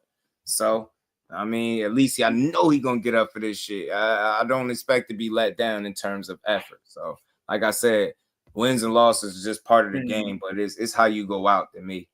And like I said, what better guy if he gonna be at a handicap, if he gonna be at disadvantages? What better guy to get a shot than Crawford? What better guy? He'll be outside in public in the middle of downtown with a white beater on, man. Like, he don't give a fuck at times. Right. Right. Telling you, man. Man, listen, he gonna really want to win. That's enough for me. He gonna try. I know he ain't laying down because he's strong. So he know that. He know Canelo's strong. He know the dude obviously been fighting bigger guys. He know all of this. That's the thing. I don't think he's going to leave no stone unturned. He's going to do everything in his power. I feel like as an athlete, as a fighter, as a man to win this fight. And if he come up short, why I'm cool, because I know he's going to give it what he had. That's it. That's all I've ever seen him do. He too damn competitive, man. Too damn competitive. And the way I get it, Spence wasn't what he needed to be. But god damn. Still to this day, it's just like still to make it look like that was crazy. So always keep in mind, I get it was some years ago, another weight classes, and this whole, I get all of that. But just in terms of understanding the moment, the situation, and rising to the occasion, right? He can do it. So I don't know, man. I'm all in on this shit. I want to see it, and I'm pushing for him to win, bro. It's gonna be tough as hell because it's hard to win on the cards. We already know he'd be 3-4 rounds behind with this guy, but man, hey. Like I said, if it was anybody that had to get a shot at this kind of disadvantage, I can't think of a better person than Crawford. I really can't. Off the top of my head, couldn't think of a better competitor. So, hey, I'm thinking I was going to be motivated. Yeah, but you know what? This is the thing, Thrill. You see, when you're able to pick, it's kind of like you almost determine the level of resistance that you get. And I don't think he's going to be able to account for that with Crawford. I think he's looking at a guy that's smaller, that don't move as much. And that's what he feels like. He'd probably be right there for a fight. I think Crawford might have a surprise or two for him. And he's really good at game planning, him and Bomac. Look at the thing. He out-jabbed Earl Spence. I don't think he neutralized the jab. A big fish. I get it. I get all the shit with Spence. But it's how he did it. Disarming them along the way, like really not letting them have no success. Like this shit was crazy. So that's just a dude that really understand the moment and the biggest fight. That's how he looked of his career. So this would be the biggest fight, and I expect him to go out fighting like it. Gary Russell just called out Hitchins. We're gonna be back tomorrow. We're gonna talk about all that. Some more matchups to talk about. Some more 140 and 47 smoke. Brian Norman and I think Haney exchanged some type of words. This is a conversation, man. Boxing never ends, man. We just gonna keep building, y'all. So shout out to everybody, man. It's the second live of the day. Hit that like button if y'all haven't. Shout out to the boxers. So you get your final words, my guy. I appreciate you coming up. Big ups to you, Just Do, man. Like I said, we got more action coming up this week. Looking forward to this Brian Norman fight Thursday morning. And then we got some action out there by Jersey Prudential Center on Saturday night too. So that's what we're on the lookout for.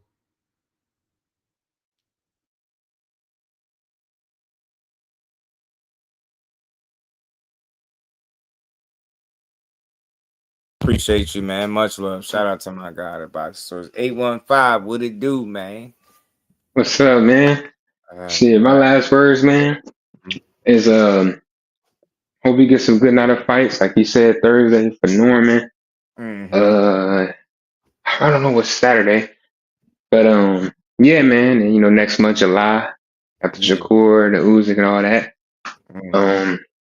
I say my last words, man. The best fight the best, nothing less. And hey, that's it. Yeah, for sure, man. That's what it is. Over here, we just want to see the fights. That's fighting the best. We build on boxing. We support these guys. Just gonna keep it pushing, man. So with that, man, much love to everybody that came to rock out again. We'll be back tomorrow, man. Who knows, man? We might double up tomorrow too. We just might, man. Sure. So we gonna get up out of here, man. Peace. Shout out to my guy, the boxing source, and 815. Everybody in the chat that stayed to the end. Appreciate y'all. We back tomorrow. See y'all. Peace to the fam. Peace.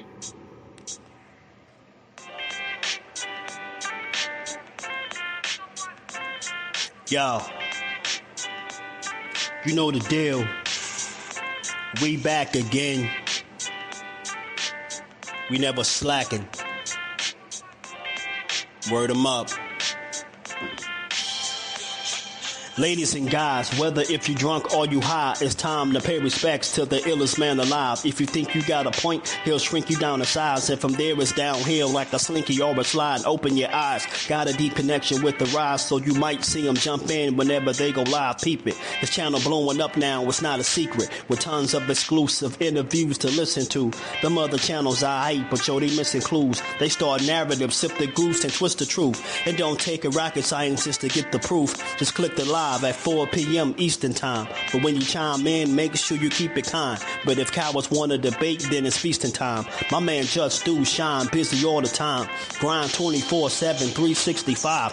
Videos he might have 365. My rhyme sick, they make you do a 365. You get a rich if you think you fit to survive. It's Jusdueboxing, time to click the live. Ain't no beginners, if you soft, you ain't down to ride. I crush you, respect too, it's Jusdu. He got the illest boxing show on the internet. The boy been a threat and he ain't even had dinner yet. Word him up. Yeah. You know what time it is.